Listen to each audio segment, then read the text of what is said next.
Hello, welcome, welcome, welcome to the premiere of Real Estate Talk. This is our own channel to talk about everything real estate. That's awesome for us real estate professionals. We're going to be talking about how to work with buyers, how to work with sellers, scripts, lead generation, social media, open house, and building a team, and much, much more.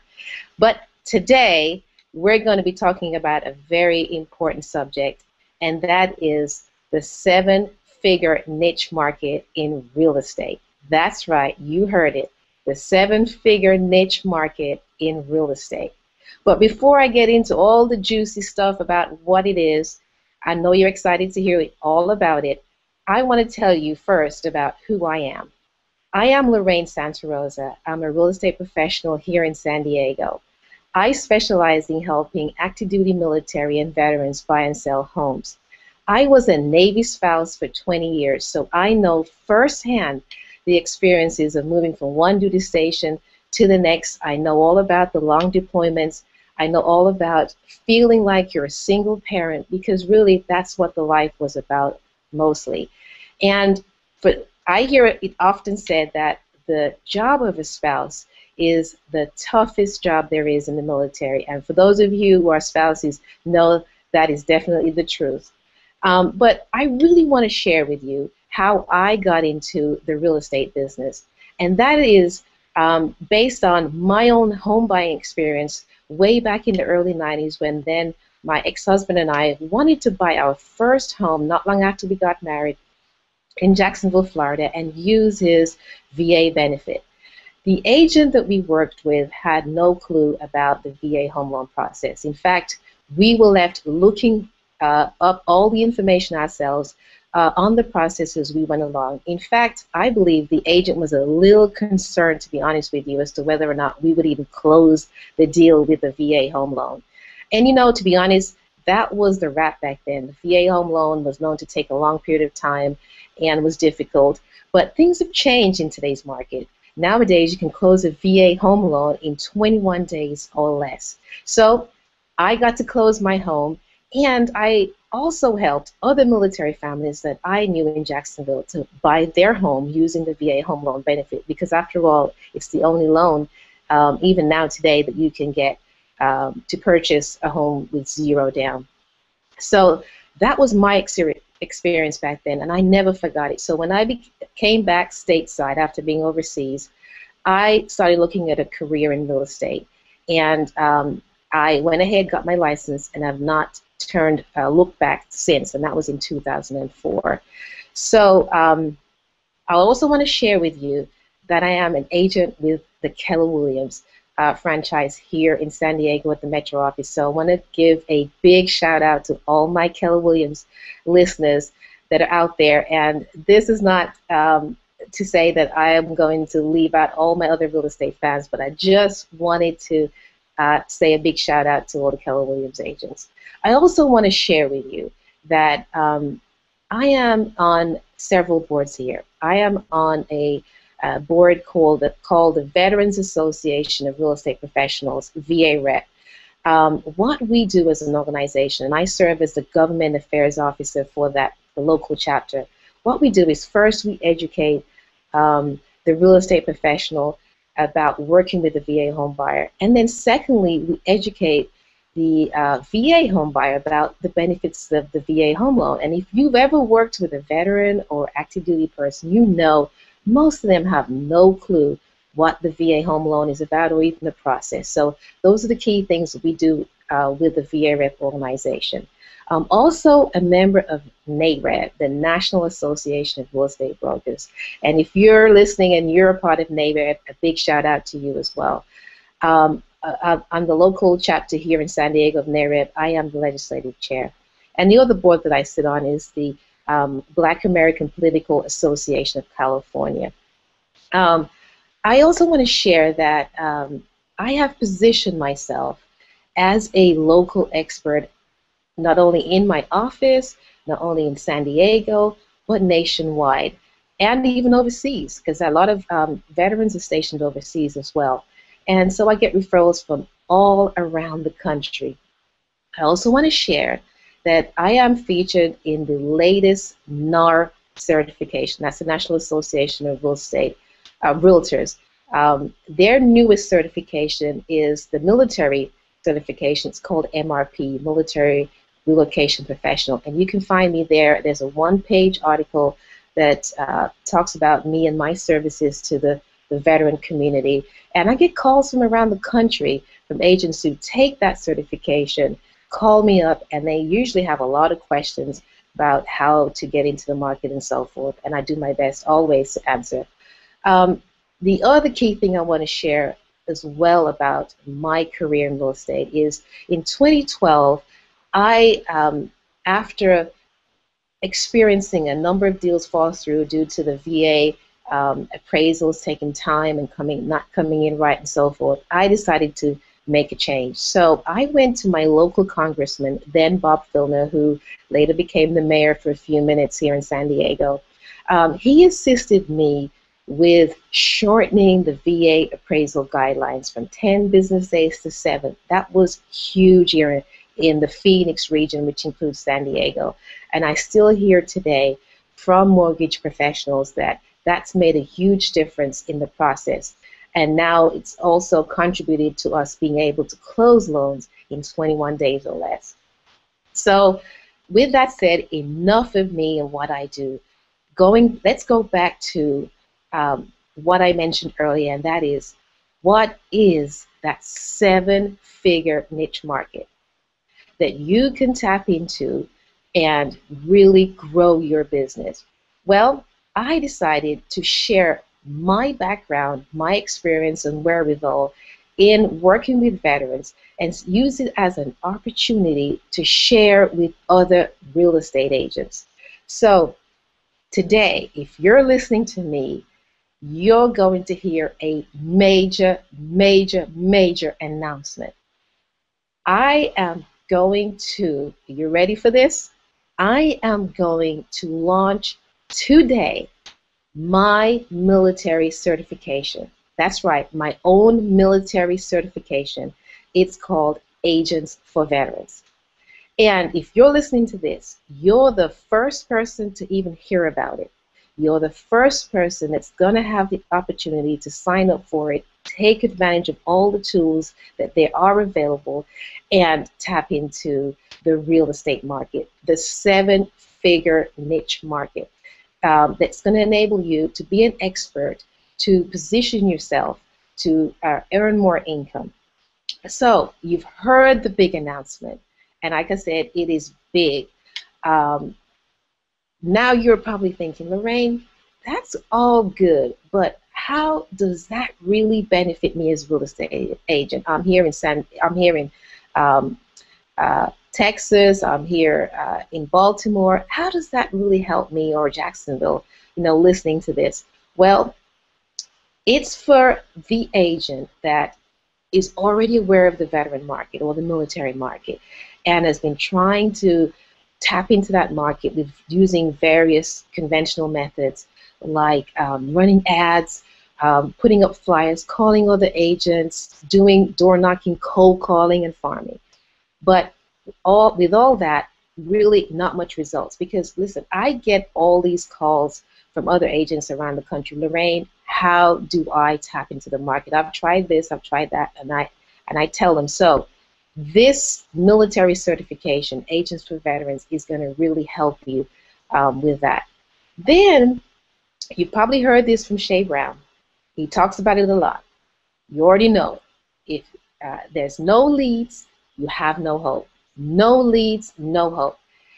This is where, if you're the agent that wants to be in the real estate business but has no leads and no hope, and at the end of the day, when you have no leads and no hope, you really have to face yourself and you have to face your family. But my military certification, Agents for Veterans, will help you with that.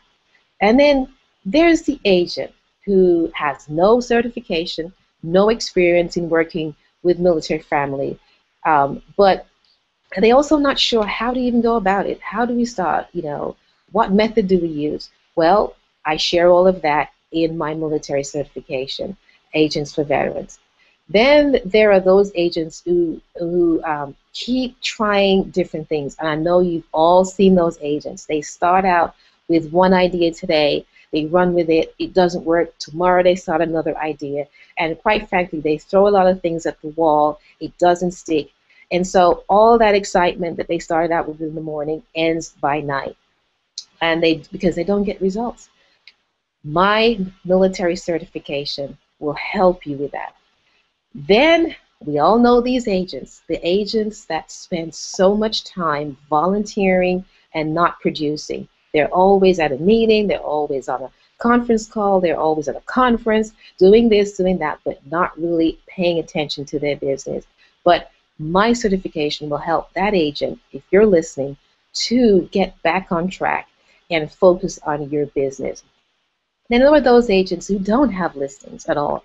And you know listings is leverage. So they don't have listings that they can pitch at the local office meeting, brokers caravan.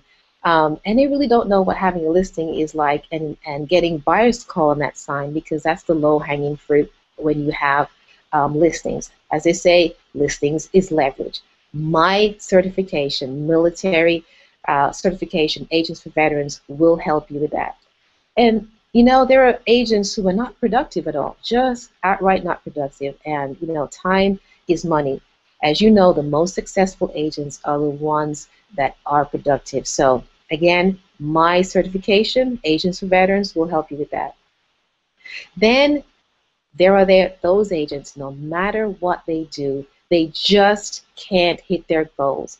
They try all different things, but at the end of the day, they don't hit their goals. End of the month, they don't hit their goals. The end of the year, they don't hit their goals. So we're here to show you how to do that. So that's what my certification, Agents for Veterans, will help you do. And then there are those agents that are always going to training classes. We know them, especially the new ones. They're overwhelmed with all this training. They feel like, you know what, they got to keep going to the training sessions to get ready. So they really don't launch. Well, we're here to show you, as part of the certification, how to get out of the training mode, take what you know, and go for it. That's the military certification, Agents for Veterans. Now, my certification is good for agents of all experience levels. Whether you are a rookie or you're a seasoned agent, my certification will work for you.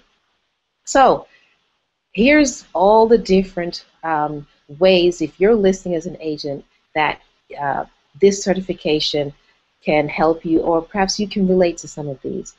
And you're probably thinking to yourself, yeah, Lorraine, I see myself in one thing, I see myself in 2, 3, maybe all things.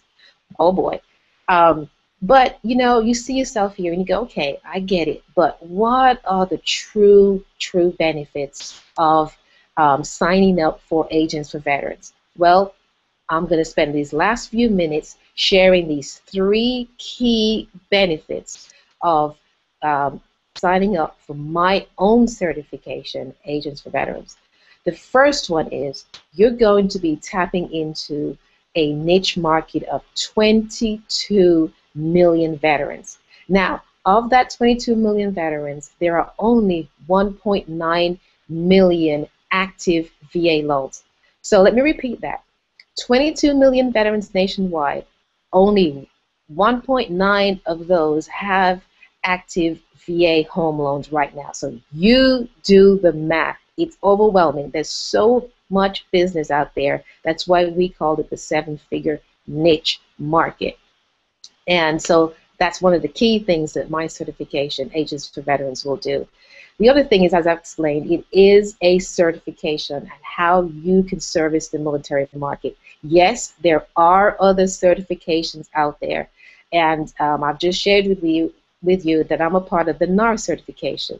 But what those certifications do is tell you about the market. They don't give you the tools and the strategy. That's key on how to really tap into that market. And with my certification, I decided to take it to that level. That's why I'm working with Shay and Trevor, and we're coming up with all kind of really cool ideas that I'm using in my business, and I'm willing to share with you in my certification. And because you're listening today, I'm going to share with you something that Trevor has told me to hold on to because it's one of the key things. And I said, you know what, Trevor, I've got to share this today.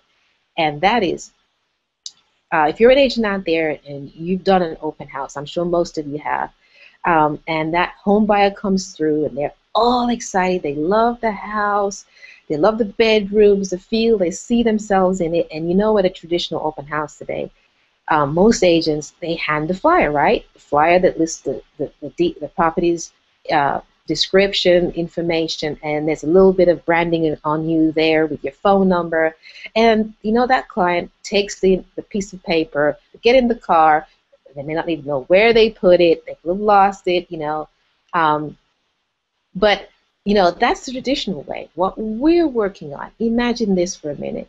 The buyer comes into the open house, they love the house, you know, they're talking to you as the agent, and they say, you know, we'd like some more information. Instead of handing them that piece of paper, you're going to ask them to text a word to a particular number that links them directly to the listing on that open house that you're holding, that is linked to your website, that they can look at any time on their mobile device, at home, share with their friends, family, uncle, cousins, whoever.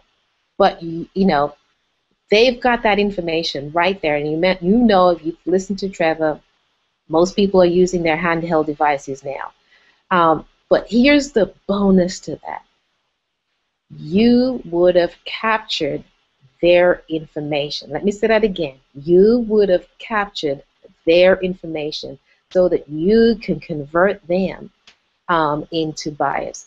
Now, you're not going to see that anywhere. It's not out there. We're way ahead of the curve, and we're working on that piece. I know you're excited about it already, and so am I. There's also marketing pieces that we're putting together that you're not seeing anywhere else, that is just for this certification, because we want to give you the tools, like I said, to go out there and earn some of that money that we're talking about, the 7-figure niche. Also, the third thing that's a benefit about my certification, my own Agents for Veterans certification, is the opportunity to increase your income. We've been talking about that because we want to see other agents tap into this market and take advantage of it. So if you want to take advantage of all the marketing tools that I'm going to be offering you that you won't see anywhere else, you won't hear about it anywhere else, you'll have people in your office going, what's that thing that you're using? Because that's what they're going to call it, that thing, because they wouldn't have seen it or heard of it anywhere. And you're going to be able to tell them you'll be out ahead of the curve. Then I'll ask that you go over and sign up on my website, agentsforveterans.com, for my certification. If you're the agent that can't hit their goals and want to tap into another market to reach that goal, then sign up for my military certification, Agents for Veterans, and go to agentsforveterans.com. If you're looking to tap into another market, have another stream of income coming in, you're probably a listing agent somewhere and you've not thought of the military market, then we've got the tools to help you. So go ahead, sign up for my certification on agentsforveterans.com. So it's been fun hanging with you today, fun sharing this new announcement about my certification, and I hope to see you back here along you'll get to see other agents share a lot of stuff about real estate, but I hope to be back here to share some big nuggets with you that's going to help you succeed in your business and take advantage of 7 niche marketing. Until next time, I'm Lorraine Santa Rosa. They also call me the VA Queen here in San Diego. Have a wonderful day.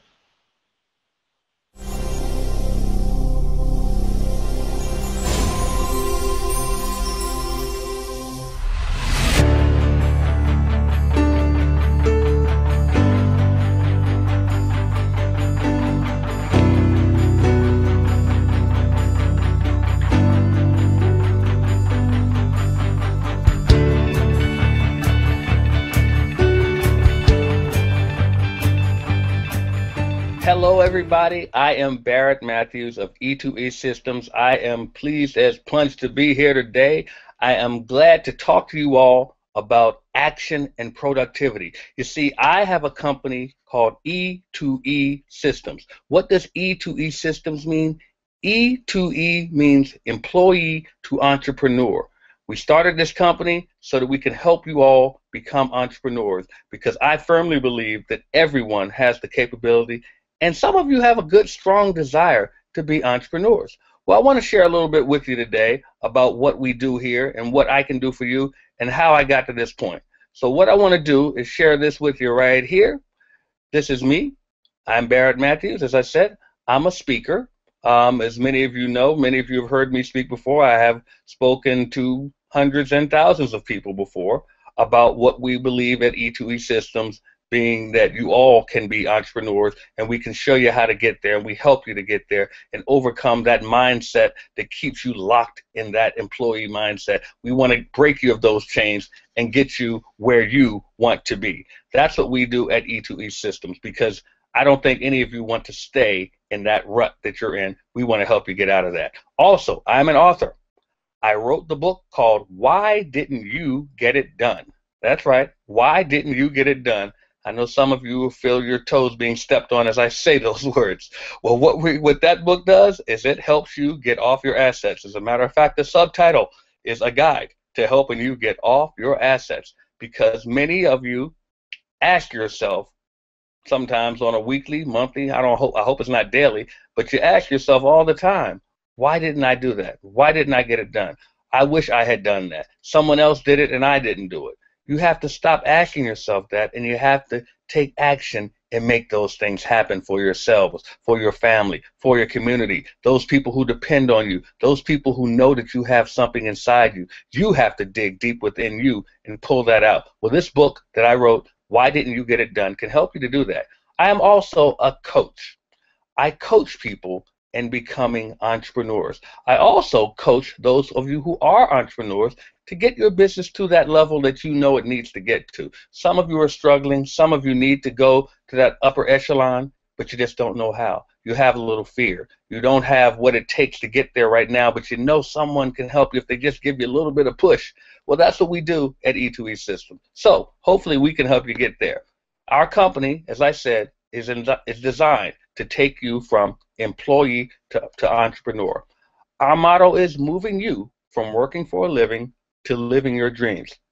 If you notice, it says moving you from working for a living to living your dreams. You have to move to make that happen. You can't stay where you are. As someone once told me recently, you can't get to second with your foot still on first. You have to take your foot off first base in order to get to second. You can't stay in your comfort zone. You're going to have to do something that makes you uncomfortable. I always tell people, success and comfort don't mix. You have to decide to make yourself uncomfortable in order to get where you're going to be. And also, success and convenience don't mix. Sometimes you're going to have to drive a long distance. Sometimes you're going to have to fly a long distance, like George Frazier's Power Networking Conference. Sometimes you're going to have to pay some money, make yourself uncomfortable. Sometimes it's not going to be convenient because you know you don't want to pay that bill or go to that concert or watch that movie on cable or something, but you know that you need to pay something in order to get something. Sometimes you just have to put out and sacrifice in order to get where you want to be. Well, we help you to do those things at E2E Systems. Now, action.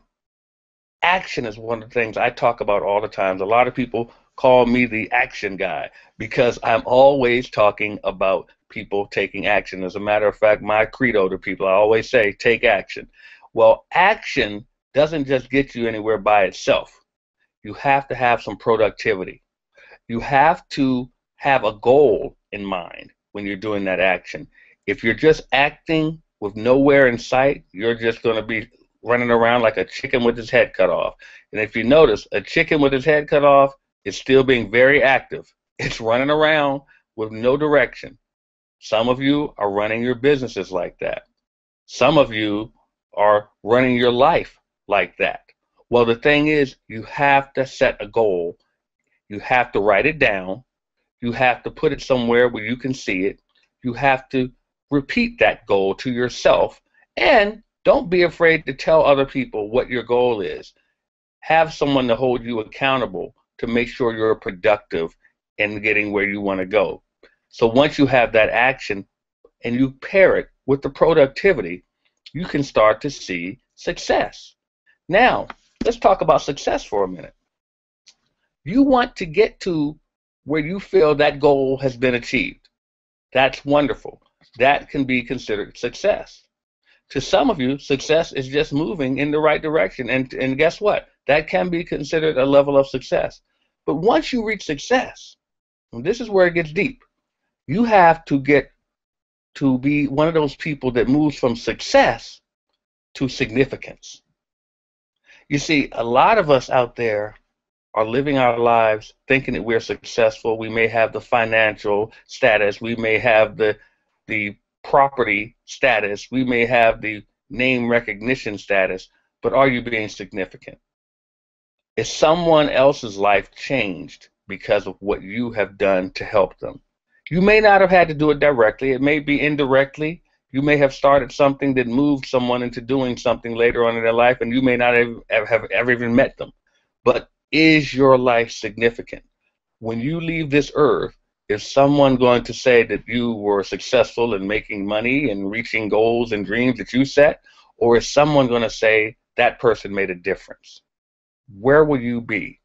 Can you say where you'll be? If not, you need to make a change in your life and take some action. As it says here at the bottom of the page, your life will not change without action. So, if you're not one of those people who has taken action, what's holding you back? As I mentioned to you, my book is called Why Didn't You Get It Done? A Guide to Helping You Get Off Your Assets. The book alone is just a read. The book with action can change your life. Ask yourself, are you ready to change your life? If so, you need to get the book and read it cover to cover, and when you're done reading it cover to cover, put it down. Think for a second. Read it again. Take some notes when you read it again. Make sure that you are ingesting what you have learned. Make sure you've ingested enough so that you can get out there, do the things you need to do to get successful, and then move forward to be significant. Because you guys have to understand, if you're on this feed here, you can make a difference. As a matter of fact, I want everyone to type into the feed, I can make a difference. Type in right now, I can make a difference, because you guys can do it right now. Collectively, think about it. All of us collectively can change some things. What are you going to do? Are you going to sit back and keep watching your computer screen? Or are you going to make a difference by getting up off your assets and doing something? So, I wrote this book. I wrote this book for certain people. I wrote this book for people that constantly have to ask themselves, why didn't I get that done? Why didn't I do that? I knew I should have done it. Why didn't I do it? Is that you? If that's you, type into the feed, that's me. Type in, that's me. Don't be ashamed, because that's the first step, is admitting what the problem is before we can fix it. So type in, that's me, if that describes you. Do you start things and never finish? Is that you? Are you one of those people that starts things and never finish? There are a lot of people out there like that. Guess what? I used to be like that when I was younger. I used to be like that myself. I started things and didn't finish. But it took people to coach me. It took people to work with me and train me and hold me accountable. Everybody needs a coach. Heck, I have a coach who has a coach. So the thing is, what are you going to do? Are you going to start changing things in your life? Are you that person that's known as a great procrastinator? Are you the person that everybody says, oh, I know he won't do it. I know she's not going to get that done. Are you that person they know and doesn't even bother you? It should bother you if people think of you as someone who won't complete the job. Because one of these days, you're going to ask that person, to recommend you to someone, to help you get somewhere. And if that's always in the back of their mind that you never finished the job, why would they want to recommend you? Why is it that you are thought of that way? Why are you the procrastinator? This is why I wrote that book. Now, here's the question I need to ask you all. Are you tired of reading books that don't get you to take any action? Are you tired of reading books that just make you say, okay, that's a nice read, good information. I can really use those quotes. Are those the books that you're reading? Are you ready to take action in a book? As a matter of fact, if you are ready, say take action in the feed. Type in take action. I want you to type that in now. Now, have you ever asked yourself, why aren't I successful? Why didn't I win? Why didn't I move up? Why didn't they pick me? Why aren't I successful? Are you the person that's always asking yourself that question? Is that you? Well, if it's you, you need to read that book, because it still boils down to you're not getting things done. You have to complete the task in front of you. You have to be known as that person that completes the task in front of you. I take pride in being that person that when I say I'm going to do something, most people around me know it's done. They know it's done. If I don't think I can do it, I'll tell them right away, I don't think I can do that. But if I am given a task and I say I'm going to do it, I do it. You need to be known as that type of person. So my last question is this. If this book could show you the way, would you read it? If this book could show you how you can start getting things done, would you read it? If the answer is yes, type in I would read it. Type in I would read it. That's what I want you to type in if that is you. Type that into the feed. Now, in writing this book, I did some research and I looked at what some other people had found, as well as one of the things that stuck out to me was this study here by Dr. Patrick Matthews. It says, what stops you from choosing the life you want? He interviewed a lot of people and he tallied up the responses. Well, it says here that 51.3% of the people say that there's not enough money. That's why they didn't choose the life that they wanted, because they didn't have the money. Well, I think many of you know that that's probably not true, because people seem to get money for the things they really, really want. Have you ever been in a situation to where it was something that you really wanted and you busted your butt and you found a way, you scraped and you got the money that you needed to get the things done? Yeah, you really wanted it. So money isn't always the issue to get things done, and there's other ways to get around doing certain things if you know how. Here's another thing. I'm not clear on what I actually want. I think that's a big one. A lot of people are not clear and concise on what they want. I always tell people, if you want to know what you really want to do, especially when it comes to being an entrepreneur, you need to find out what your passion is. What is it that you would do for free? What is it that you just love so much that you would do it for free? Now, I'm not saying you should do it for free, but if that's something that you're so passionate about that you enjoy, that's the thing that you should be clear about wanting to do. The next one, difficulty committing and taking action. Difficulty committing and taking action. Now, the biggest thing with that one is, and we have a program at E2E Systems to help you with this, is that people don't have anyone a lot of times to hold them accountable. If someone is holding you accountable and there are consequences for those people that don't take action, you'll find yourself taking action more. I mean, that goes back to childhood. You don't do your homework, there's a consequence for it. Someone's holding you accountable for doing that. Well, somewhere we get away from that. It's time to get you back. Now, fear of failure is another one. Fear of failure is probably one of the biggest ones. And the thing is, you have to change your perspective. We have all gone to achieve something and not quite hit the mark on our first try? Well, that just means you got to go do it again. That's all it is. It's not a failure. It just means you didn't get to the level where you wanted. It's a learning experience. You have to learn from it. Here's another one. Not enough time. Well, there are 24 hours in a day. You just have to learn how to manage your time. You see, a lot of us out there feel we just don't have time. We do this, we do that. I think any parent out there knows that you can do a lot in 24 hours, especially mothers. You guys do a whole lot in a 24-hour period. Then we move on to fear of success. I think this one, it says 15%, but I think it should be higher than it is. Fear of success is one of the things that plague a lot of people because we think things out too much.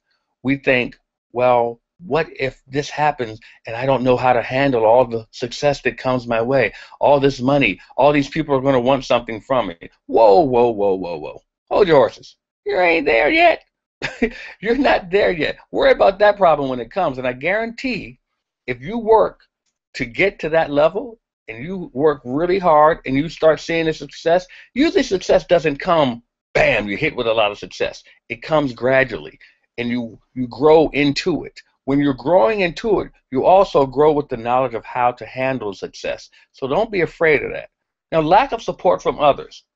I love this one because I was talking to a friend of mine recently who is an entrepreneur. He has a business where he actually invented something, and he wanted to quit his job. Now, he is an engineer by trade. He also was married to a lawyer. They have kids in college and so forth, and he wanted to leave his job for his business and his invention.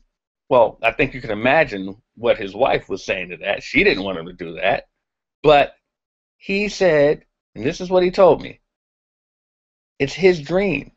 He can't expect her to see his dream. It's his dream.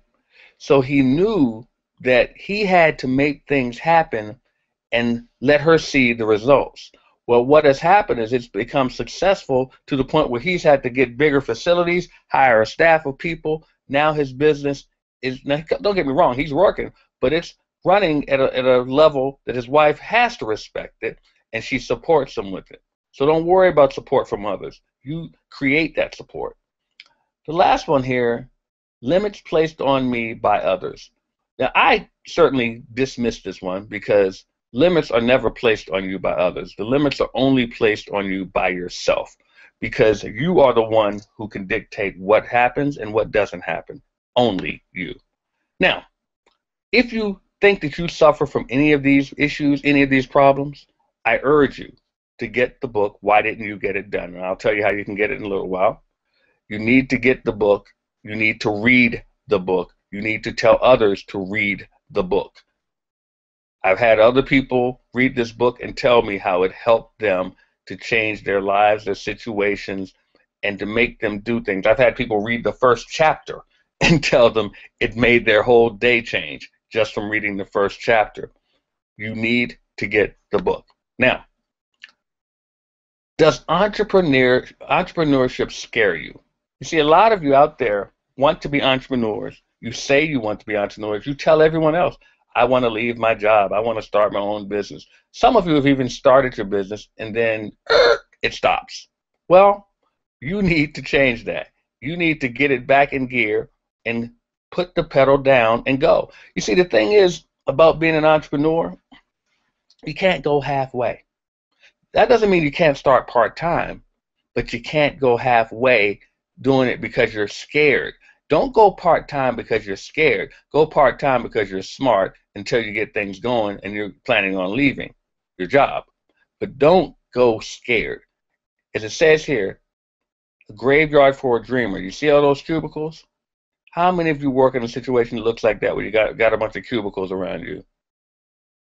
Matter of fact, if that's you, type in cubicle jail. Type in cubicle jail because that's what you're in. You're in a jail surrounded by cubicles. Well, at E2E Systems, we want to help you to get out of that. We want to help you to start moving in the right direction of entrepreneurship because you can't be scared. You can't make scared money. You gotta get out there and make things happen on your own. So let us help you at E2E Systems to take action. That's right, take action. You're going to have to get up off of your butt right now and take action. You see that drill sergeant? That's how we're going to do it. We're going to make sure you take action. We're going to hold you accountable. We're going to hold your hand, but we're going to hold your hand and pull you right to where you need to be. You need to let us take you where you need to go. If you can't do it yourself, you need to let us take you where you need to go. So it's time for a time checkup. What does that mean? You need to make sure that your time is being used in a capacity that's going to help you to grow. If you are spending most of your time socializing with your friends on the phone, on Facebook, on Instagram, on Twitter, guess what? Your business is not growing. Do I have a Facebook account? Yes, I do. Do I have a fan page? Yes, I do. Do I use Facebook to mostly socialize? No, I don't. I use Facebook to do business. I use Twitter to do business. I use all these things for business.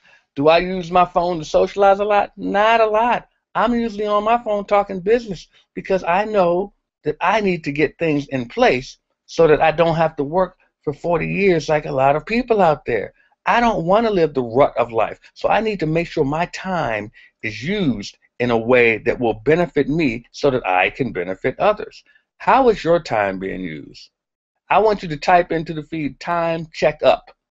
Time checkup, because you need a time checkup. You need to make sure that you get examined to make sure that your time is being used wisely. That's what we do at E2E Systems. We probe you to make sure that all of your time is being used well. I call myself the time doctor sometimes because we are going to make sure that your time is used to its full capacity. Now, we have 3 action-based coaching programs at E2E Systems designed to help you become successful. All of them are designed to make you become successful, but they're for people at different levels in their business. So one of them is what we call the Tactics program. Tactics stands for Take Action Coaching to Ensure Collective Success. Take Action Coaching to Ensure Collective Success. Tactics is designed for people who want accountability, but they want it in a group setting, which means what we're going to do is it's a group setting, group coaching program, and it can be virtually or in person. What we're going to do is assign you an accountability partner.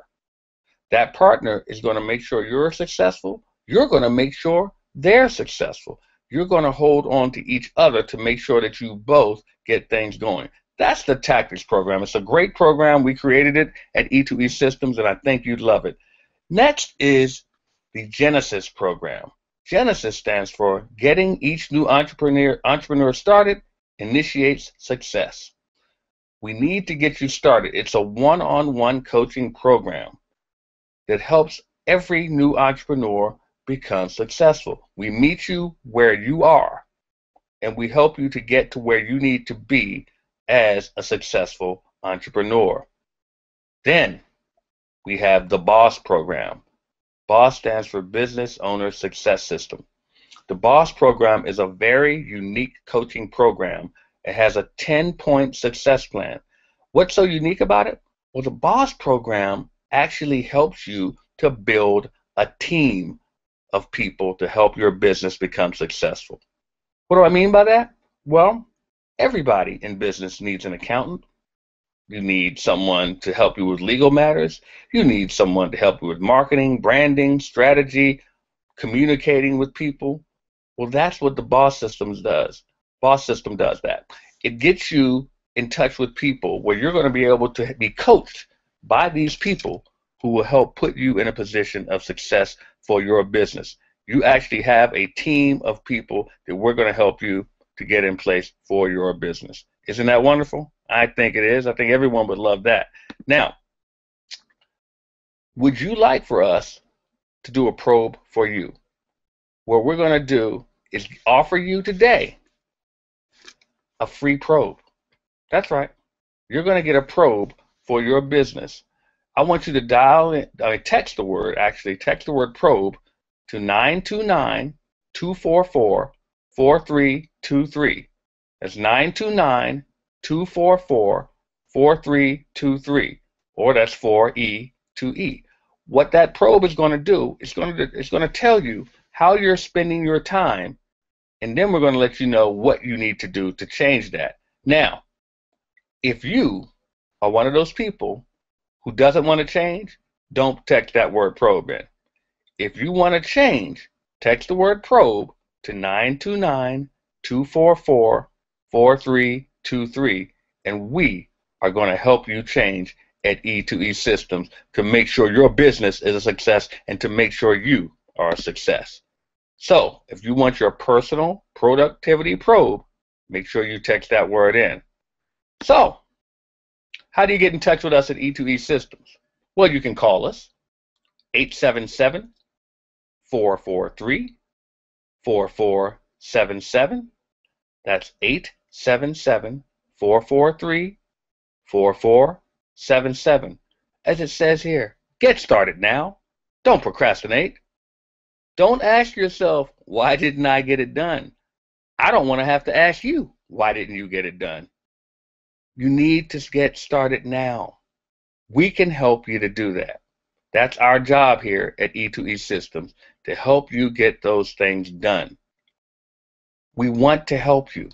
You have to want to move. You have to have that burning desire. You have to want to move into success. You have to want to take that success and make it into significance. Can you do that? Are you willing to do that? Are you willing to change? We can help you to do that. You have to get up off your assets and say, you know what? I'm tired of being where I am. As a matter of fact, I want you to type into the feed right now, I'm tired. Type in, I'm tired. If that's you, if you're someone who's ready to change, type in, I'm tired, because that's the only way you're going to change. You have to be sick and tired of being sick and tired.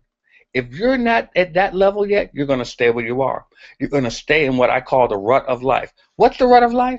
I'm going to tell you what the rut of life is. How many of you get up every morning when it's still dark outside? See, I personally believe that the devil created alarm clocks, because I get up when God wants me to get up. You get up when it's still dark outside. You can't see where you're going because that alarm clock gets you up when it's dark. You scramble around to turn it off.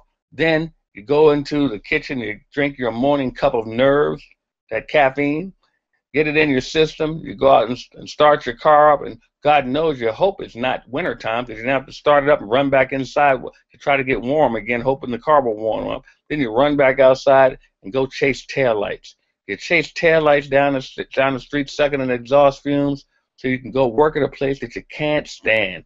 You work with a bunch of people that you can't stand. You wouldn't even invite them to your house. You don't even call them friends, even though you act friendly with them because you can't stand being with them, but you're being fake just to keep your job. You do that where someone is telling you when you can go home, when you can take lunch, when you can take breaks. Some of you, when you can go to the bathroom. But you do that. Then, guess what? When the day is done, you go chase taillights again. And what do you know? When you get home, it's dark again. So you missed all the daylight hours at a place that you don't even want to be. How do you like that? Then you go home, you have an attitude because you're spending that day at a place you don't want to be, and your family sees it, and you take it out on them. You take it out on them. The kids didn't do anything to you. Your spouse didn't do anything to you, but you take it out on them. And you do this over and over again. Not the next day, not the next week, not the next month, but you do this for 30 to 40 years. That, to me, is the rut of life. Are you going to stay in the rut of life? Type into the feed, no rut of life. No rut of life. That's what I want you to type into the feed right now if you're ready to change your life. So if you're ready to change, you can go to e2esystems.com. That's www.e, the letter E, the number 2, the letter E, systems.com. If you want to email us at info@e2esystems.com, or you can check us out on Facebook at E2E Systems, or on Twitter at E2E Systems as well. We want to make sure that you guys get things going. So if you're ready, I want you to take action and come check us out. I'm Barrett Matthews of E2E Systems, and once again, take action.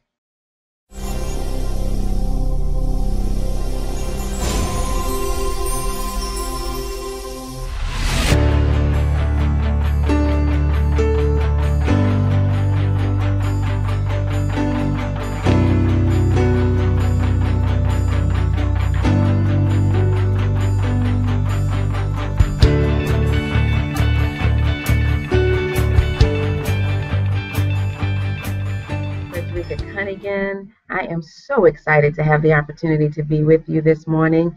I want to thank Shay and Trevor for the opportunity to be a part of the Operation WOW with George C. Frazier. Excellent morning, Mr. Frazier. Listen, audience, I am really excited about what's about to take place. What's about to take place is transformation. Transformation for me, because every time I share this presentation, I hear something differently. And transformation for you, because if you're watching, that means that you are working on you. Today, I'm going to share with you how to follow your yellow brick road. That's right. We're going to get into all of that. What I mean by that, how you can do it. You need paper, you need a pen. Actually, you need a notebook, because you're going to be referring back to these notes in the coming days and months. Remember, I said days because we don't have any more time to waste. Are you excited? I am. Are you ready? I am. So let's get started. It's so wonderful to have an opportunity to be able to connect with individuals such as yourself. No matter what, you are working towards getting to the next phase and destiny track of your life. So here we go. This morning we're going to talk about personal and professional alignment, following your yellow brick road. What do I mean by that? Did you know before you entered into your mother's womb, before your parents got together, you had already been determined what your track was going to be and the success that you were created to have had already been determined. I know, you may be thinking, you may even been saying, Frederica, you don't know my life. I don't. By the way, you're welcome to call me Freddie. I don't know what your life track has been. And mine is my story, and yours is your story. But guess what? You and I still have the opportunity to fulfill our heart's desire. So are you ready? Let's talk about following your yellow brick road, dreaming big. So how do you do that? When we talk about the personal and professional, one cannot be successful without the other. Our personal lives have a direct connection with our professional lives. You may be thinking, well, Frederica, I've gone to school, or Freddie, I've gone to school, I've obtained higher education, I'm beating the pavement, I'm working really consistently, I'm working on myself. All of those things are good. Hold your course. Do not stop. But you and I must understand that our personal lives and the character and the qualities of our character are a direct relation, must be directly correlated with our professional lives. So let's talk about the difference. When I talk about our personal life, I'm talking about the character development, I'm talking about the integral development, and I'm talking about ethical development. Does that mean that you and I won't make wrong decisions? It doesn't mean that we won't, because we will. The most important piece about that is that we don't stay where those bad decisions may take us, may lead us. You and I must pull ourselves up. We must brush ourselves off, and we must keep it moving. Learn from the lessons of the decisions that were made that did not profit you. That's what I'm doing every day. I'm learning from the lessons, from the decisions that I've made that did not produce a profit, or at least a tangible profit. Because if nothing else, the profit of those bad decisions should yield what we're not going to do again. So from that perspective, it's a profit. When we talk about the personal component of who we are, we must give attention to, what do I want people to see when they look at me? Ask yourself that question. When people look at me, what do I want them to see?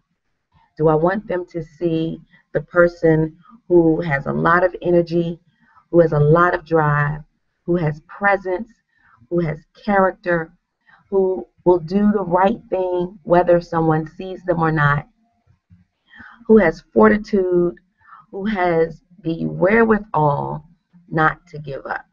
Is that what you want people to see when they look at you? That's the personal side. Now, the professional side is this. We must know our craft. Let's say that right now you're still working for an organization, which is a great thing.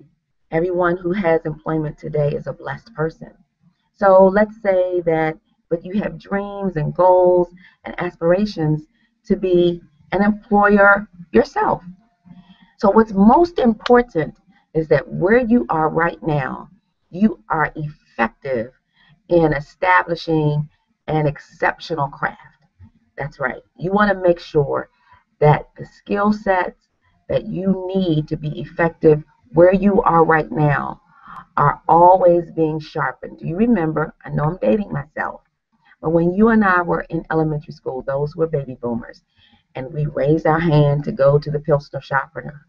We had to take our hand and turn this instrument in a cyclical fashion in order to make change to the lead pencil. Well, that's what we are doing. We are taking hold of our lives, and we are putting our lives through an instrument called life, and we are allowing our lives to be pressed through every experience that we have, so that the optimum person, both personally and professionally, comes out on top. So again, personal alignment, ensuring that the character and the distinctive characteristics and qualities of who you are comes out with a distinctive, polished presentation of how you want people to see you.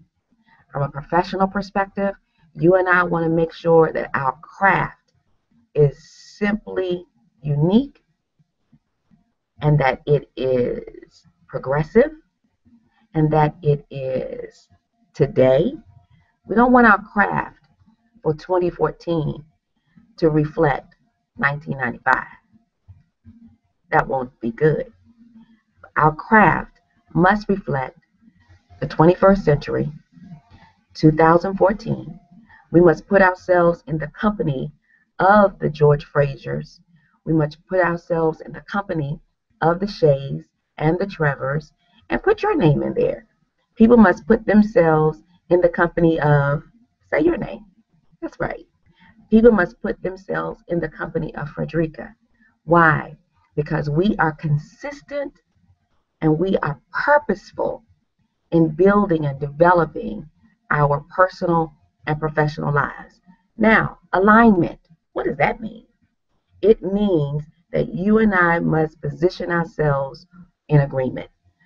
Our personal and our professional lives must be positioned so there is agreement.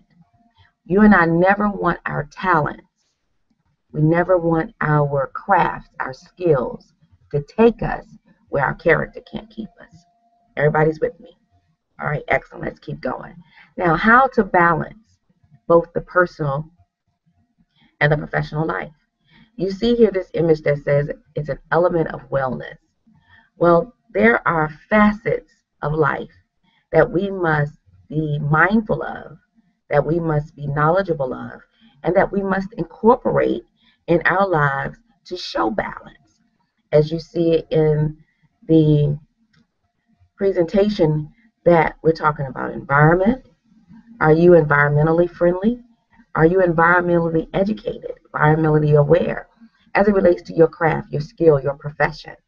Are you intellectually stimulated? What are you watching? What are you listening to? What are you reading? Is it consistent? Remember, I just mentioned we can't have a 1995 structure, developmental structure, and we're in the 21st century. Our intellectual stimulation must align with our profession, our respective profession in the 21st century. Socially, you and I must be mindful. I cannot stress this. We must be mindful of our social environments, our social gatherings, our social conversations. You and I know that today, pictures can be taken of us unaware. So as you and I work to develop who we want individuals to recognize us to be, we must always position ourselves so that we will never, ever be tripped up or caught off guard. You may be thinking, Frederica, now come on. Really? Really? You and I have the ability to do it. You know what? Think of it this way. As a parent, you don't know that you have parental skills until you become a parent. Until there is a baby, there is a child, there is a senior, someone that you now are responsible for. Guess what's going to kick in instinctively? The necessary skill sets that are pertinent to make sure that the individual that you are now responsible for, that I'm now responsible for, is taken care of. See what I'm saying? The same holds true as we give attention to the various aspects of life to reflect wellness in every area. You and I must have a spiritual developed connection. We must know that internally who we are, what we were created to be. I'm a Christian. So what I'm talking about for me, I know who I am. I know why I was created. I know that I was created to be effective, to change lives on purpose so that I will not miss a beat in fulfilling my destiny track. I need you to sit and give pause to that for yourself. Make sure that occupationally you can't be replaced. That if you were to leave your place of employment, a huge gap would exist. This is very important in the developmental process, both from a personal and a professional perspective. Let's keep going. When we talk about personal alignment, where is your anchor? That's a pause type of question, isn't it? Where is your anchor? Do you have a dream that is big enough to maintain your focus? Let me ask the question a different way. How big is your why? Is your why effective enough that no matter what, no matter how many disappointments, how many no's, no matter how many setbacks, no matter how big is your why? What keeps you anchored to maintain personal development? What keeps you anchored to maintain structure, to maintain discipline, to maintain engaging with the right people, with the right crowd? You know what? You and I should have people in our lives that's pulling us up. And we should have people in our lives that we are pulling up. Why is that important? Because it keeps us focused of giving and receiving. Isn't that good? When you're helping someone else to move from point A to point B, you're giving. And when you are allowing someone else to pull you up, you're receiving. And that anchor will not move. It won't. When that is happening, it will not move. Why is that? Because accountability is in place. You and I are making ourselves accountable to someone who is looking up to us and to someone who is looking to pull us up. Doesn't that make sense? So ask yourself the question. This is another pause question. We're still talking about following your yellow brick road. So ask yourself the question. Where are and what are your personal anchors that will keep you focused? For instance, another for instance. I'm full of for instances. Here we are. I think we're getting ready to experience spring and summer. I said that facetiously. But here we are. We're about to experience spring and summer. So what happens in the springtime? We love being outside, we exercise, we have cookouts, we fellowship. So in the spring, you and I have a different mindset about our presentation, about how we present ourselves. In the springtime, hopefully, you and I are working out, we're eating better. Why is that important? It's a part of the personal alignment. It's a part of having an opportunity to make impact in the lives of others.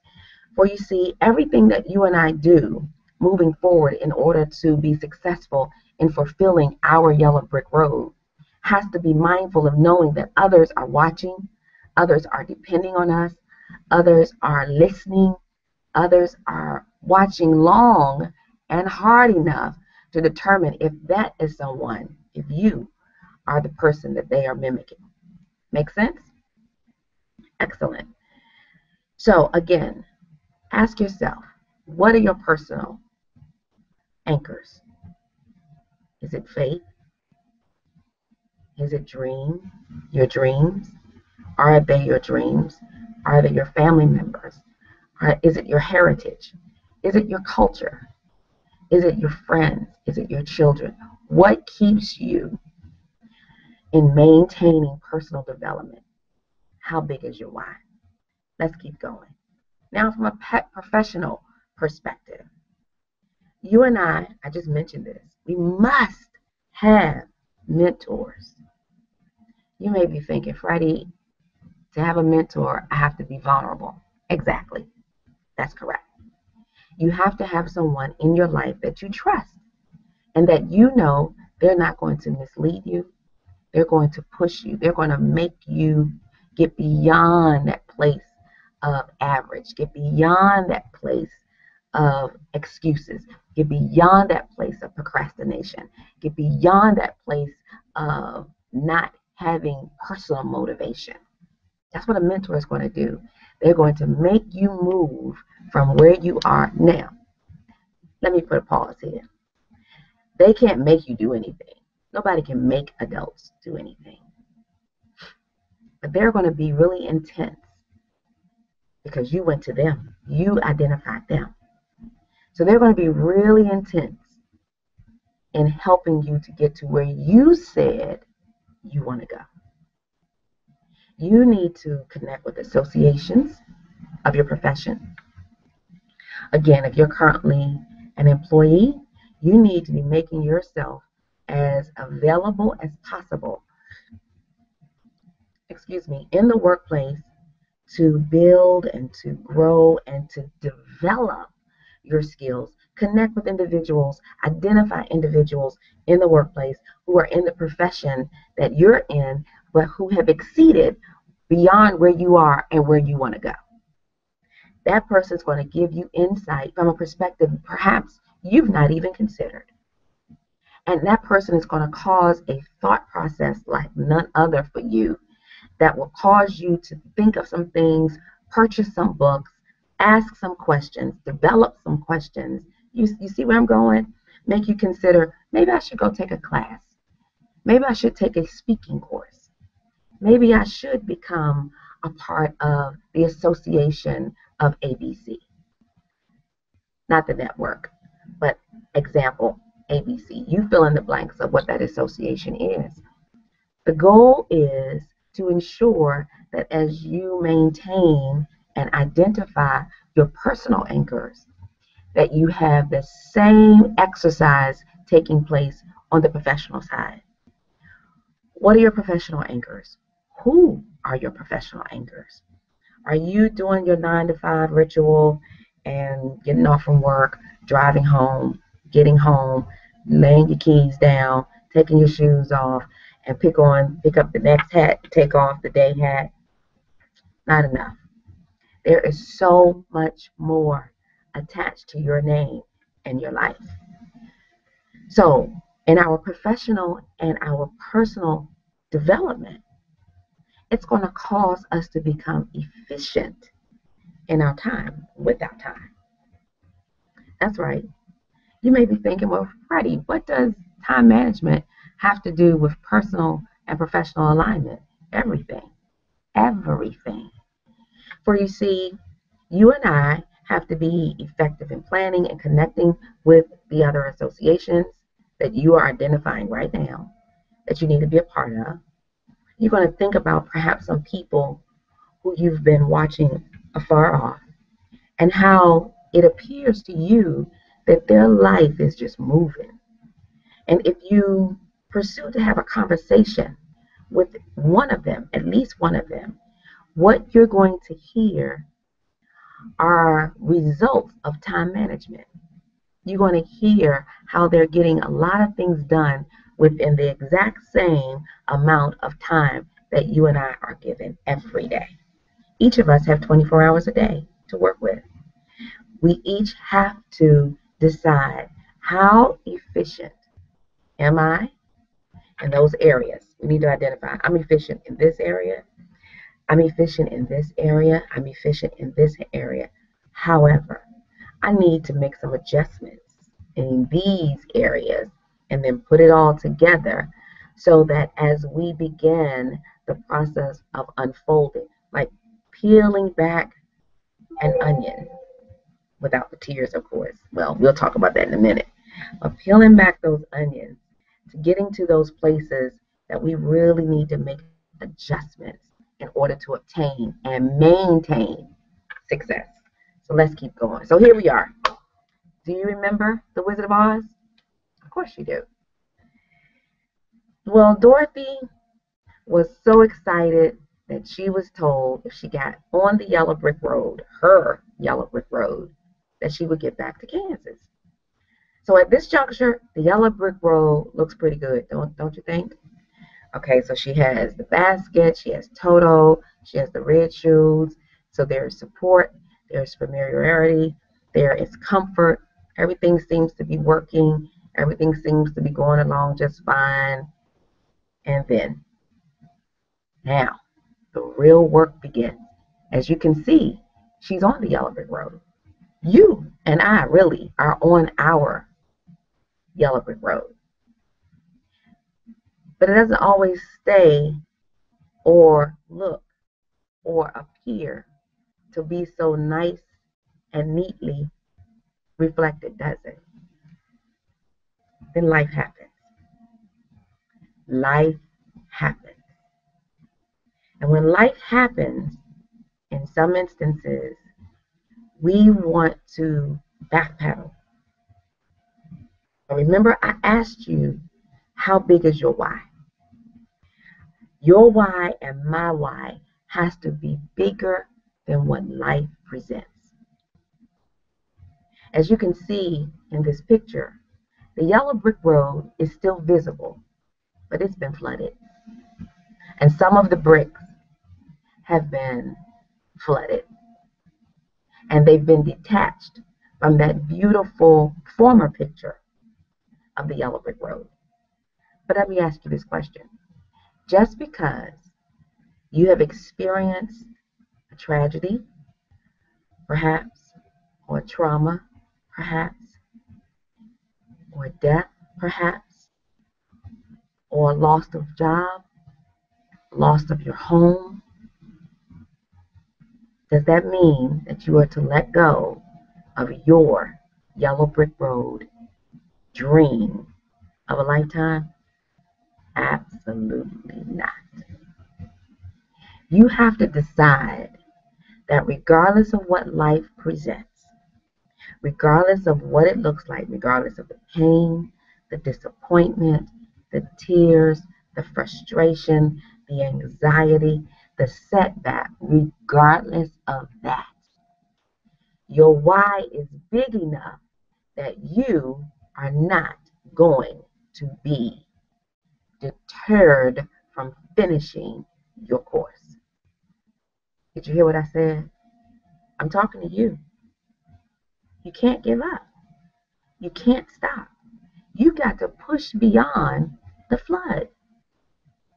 Your vision has still, it must be crystallized on the canvas of your imagination. While you cannot externally see it, internally, you must maintain the vision of your dream.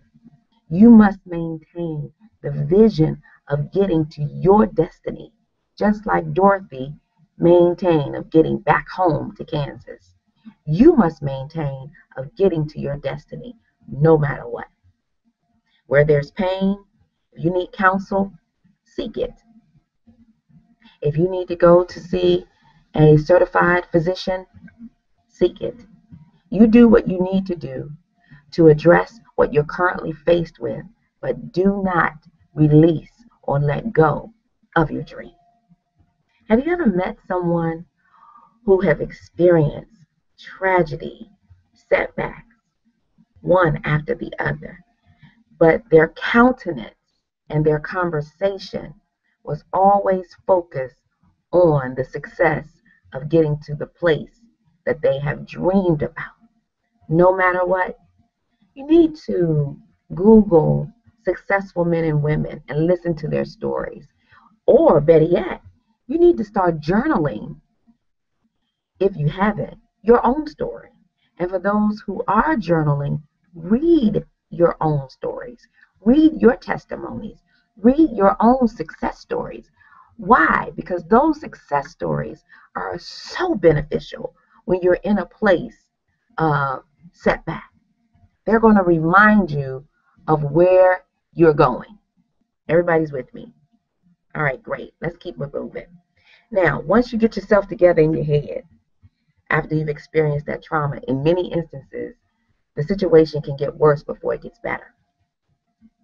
The thing I loved about this picture when I found it, it just gave the words Yellow Brick Road, even though literally this picture reflects she is in major distress. But it doesn't matter. We have to look beyond what we see.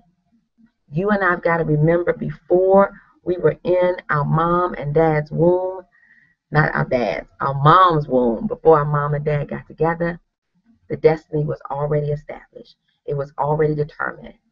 This here situation that you're currently in, expressed by life, should never, ever stop you. Ever, ever. I need you to give pause to that. Remember when we looked at the wellness wheel and I identified that there is a spiritual component that must be balanced and in place? Sometimes when you are so intense, when life is so intense and distressful, you have to get quiet. You have to go and meditate and get quiet and close your eyes and just bring everything to a pause so that you can rejuvenate. Remember my illustration of when we are sharpening the lead pencil. Life is sharpening you right now. Might not feel like it. It might not look like it, but you are being sharpened and the character is being developed, and you're able to get quiet more and more efficiently, and more and more efficiently you're able to become creative in your thought. How do I get this done? How do I press beyond this place? You can do it. You can do it.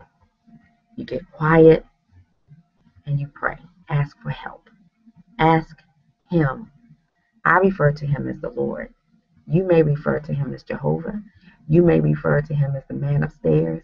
What you and I know is that there is someone that is greater than us, who has the wherewithal, the love, the desire, the want to, the how to assist us in getting to our Yellow Brick Road. You with me? All right, so now, we've gotten through the storm, we've gotten through the flood, we've gotten through the hurricane, we've gotten through the setback, and as you can see in this image, the Yellow Brick Road is still visible, but there are some broken pieces. Not a problem. Now it's time to regroup. You and I must be very, very, very, very, I can't say very enough, very careful at this juncture what comes out of our mouths. You must be very careful, and I, of what we hear. Very careful of who we're listening to, who we're getting direction and instructions from.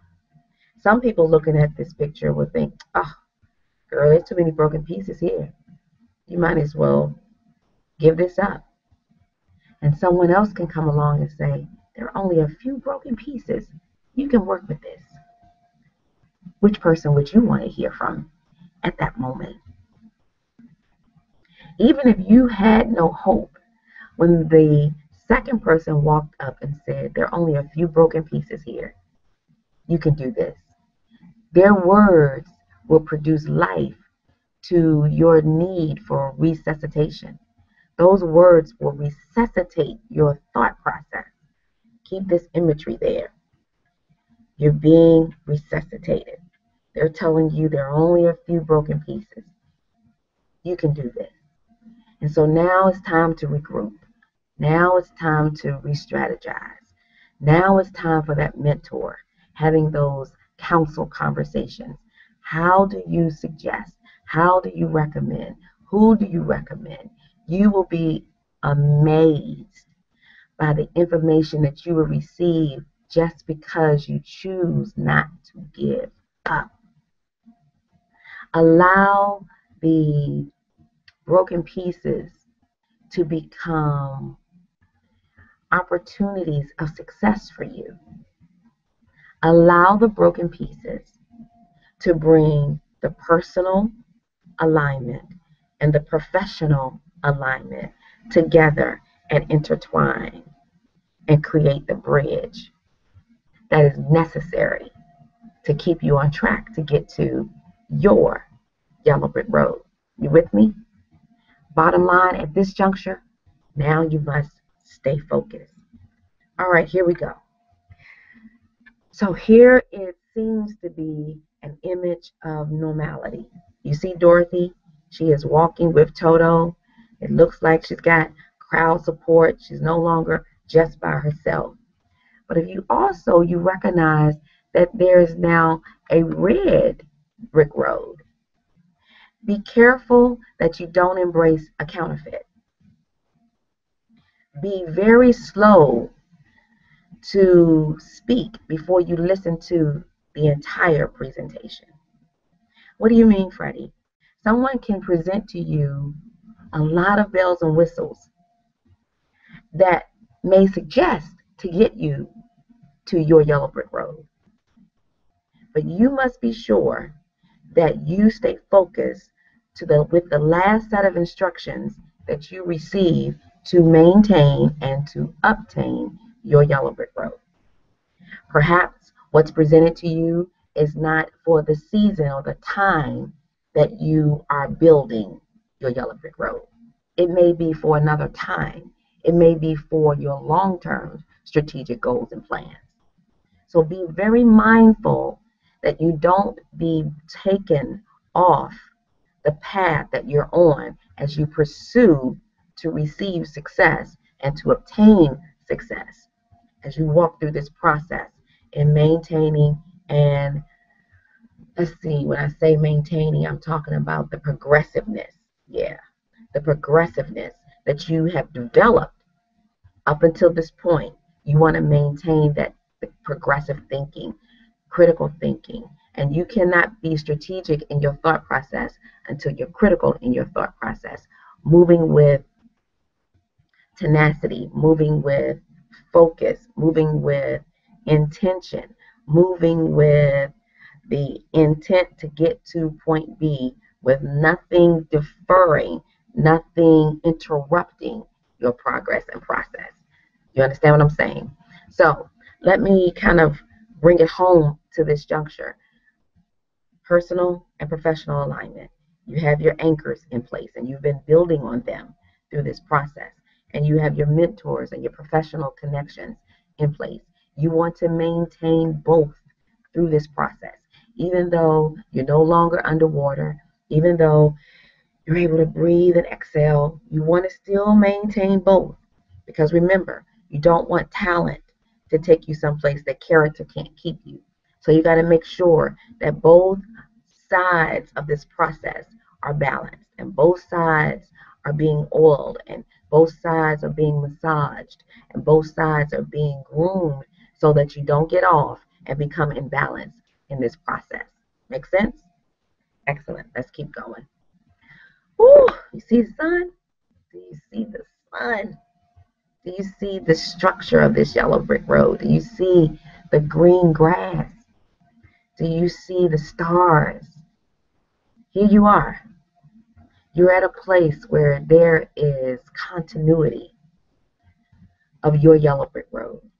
There is continuity of accomplishments and continuity of success and continuity of development.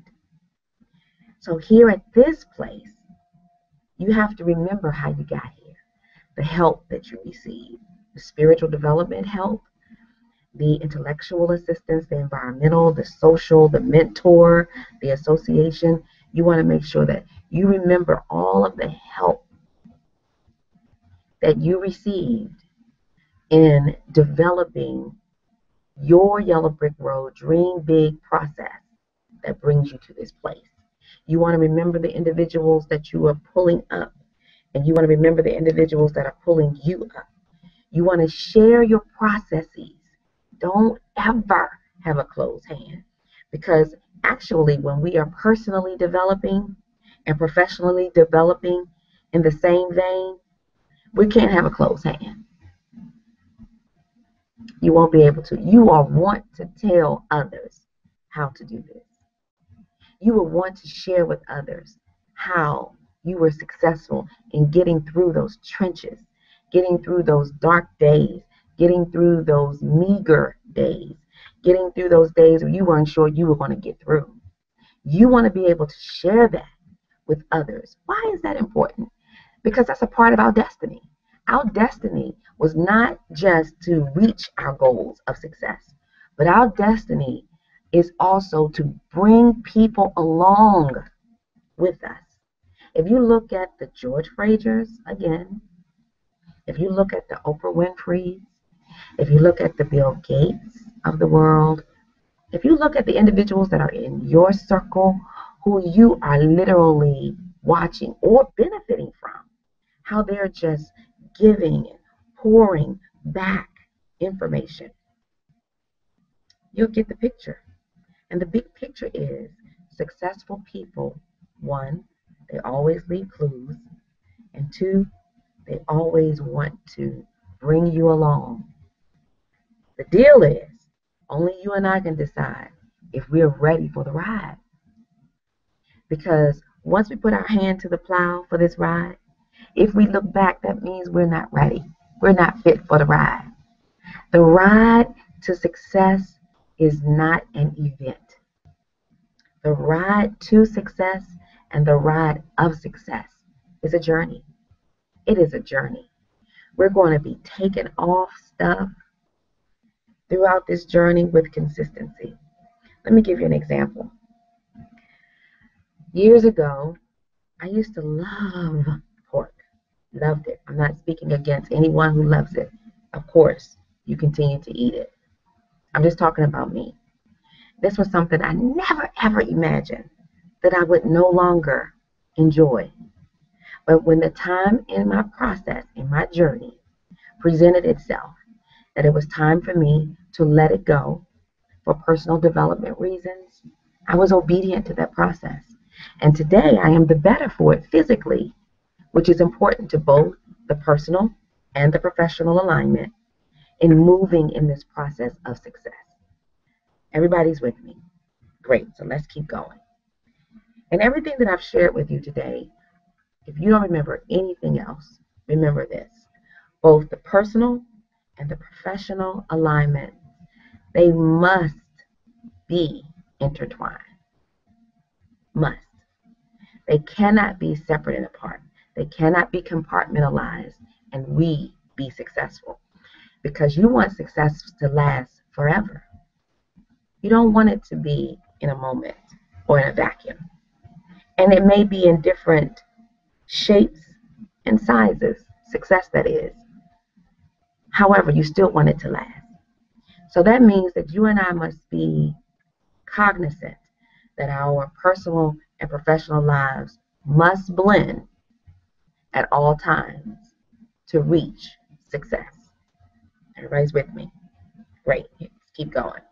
Now, these are people including myself, whose stories are phenomenal to me.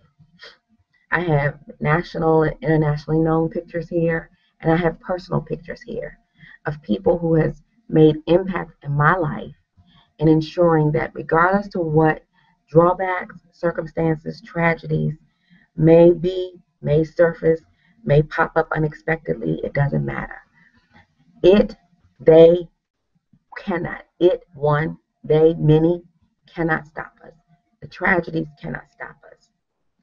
We must be focused. Our whys must be big. Your why must be big. You must look in the mirror and tell yourself, girl, boy, you can do this. You can do this. You can do this. That's what you have to tell yourself. You can do it. If you have questions, listen. I want to hear from you. I want to connect with you. I want to be able to assist you if that's what you need. So I'm going to give you some information, some easy access ways to me.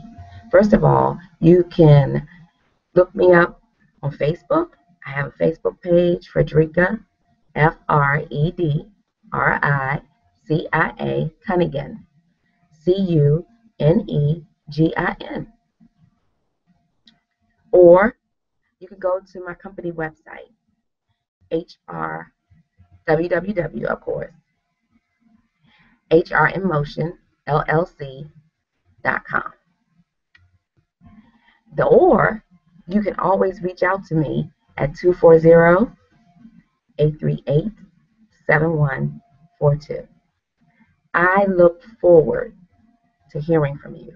I look forward to having an opportunity to connect with you, to be a part of your journey, to be a part of your success, to come to your celebration party, to come to your open houses, to be a part of your graduation, to be able to celebrate with you on the new babies, all of that, all of that.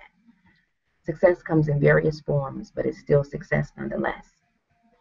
It has been a pleasure talking with you, taking your hand.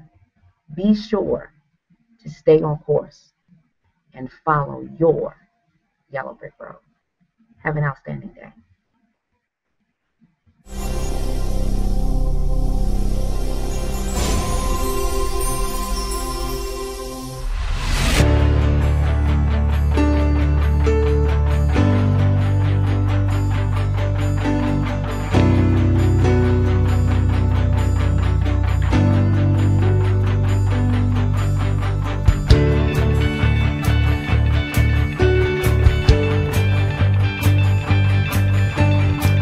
Hello, my name is Jafrida Brown, and I am CEO of Brown Accounting Solutions, LLC. I am your financial and business compliance expert. Brown Accounting Solutions, we provide financial and business compliance services for small to medium-sized businesses and the self-employed. What I want to talk to you today about is the keys to winning federal contracts. Now, each federal agency sets a goal each year for their prime and subcontracting opportunities. And the federal government has set aside about $400 billion just specifically for government contracts. And with the goals that each agency sets up, and also the federal government as a whole, they've already set up specific set-asides, which are your women-owned small businesses, your small disadvantaged businesses, small businesses, service-disabled, veteran-owned small businesses, and HUBZone or 8A certified businesses. The federal government has set a goal of 5% of that pool of money going to women-owned small businesses, 5% going to the small disadvantaged businesses, 3% going to the service-disabled, veteran-owned small businesses, and 3% going to the HUBZone 8A certified businesses. Now, in fiscal year 2012, the government actually awarded about $16 billion just to women-owned small businesses. So they met about 3.9 or 4% of their 5% goal. And for the small disadvantaged businesses, they actually exceeded their 5% goal, and they awarded 8% of this $400 billion to those businesses. They awarded they've met their 3% goal for the service disabled veteran-owned businesses, and they actually awarded about maybe 3.03%. And also for the HUBZone certified businesses, they awarded about 2%. So they only met 2% of their 3% goal. Now for the small business set aside as a whole, the government awarded about 22% to small businesses, which was about $90 billion. That's a lot of money. One thing I want to point out is the woman-owned small business set aside has only been in existence for a few years. So for the women-owned small business set aside to be meeting about 4% of their 5% goal is really good, but there's still a lot of work that needs to be done. There's a lot of work going on behind the scenes right now for the women-owned small business set-asides. With women-owned businesses being the fastest growing segment in the world, it's only fair that they are able to get a larger portion of this $400 billion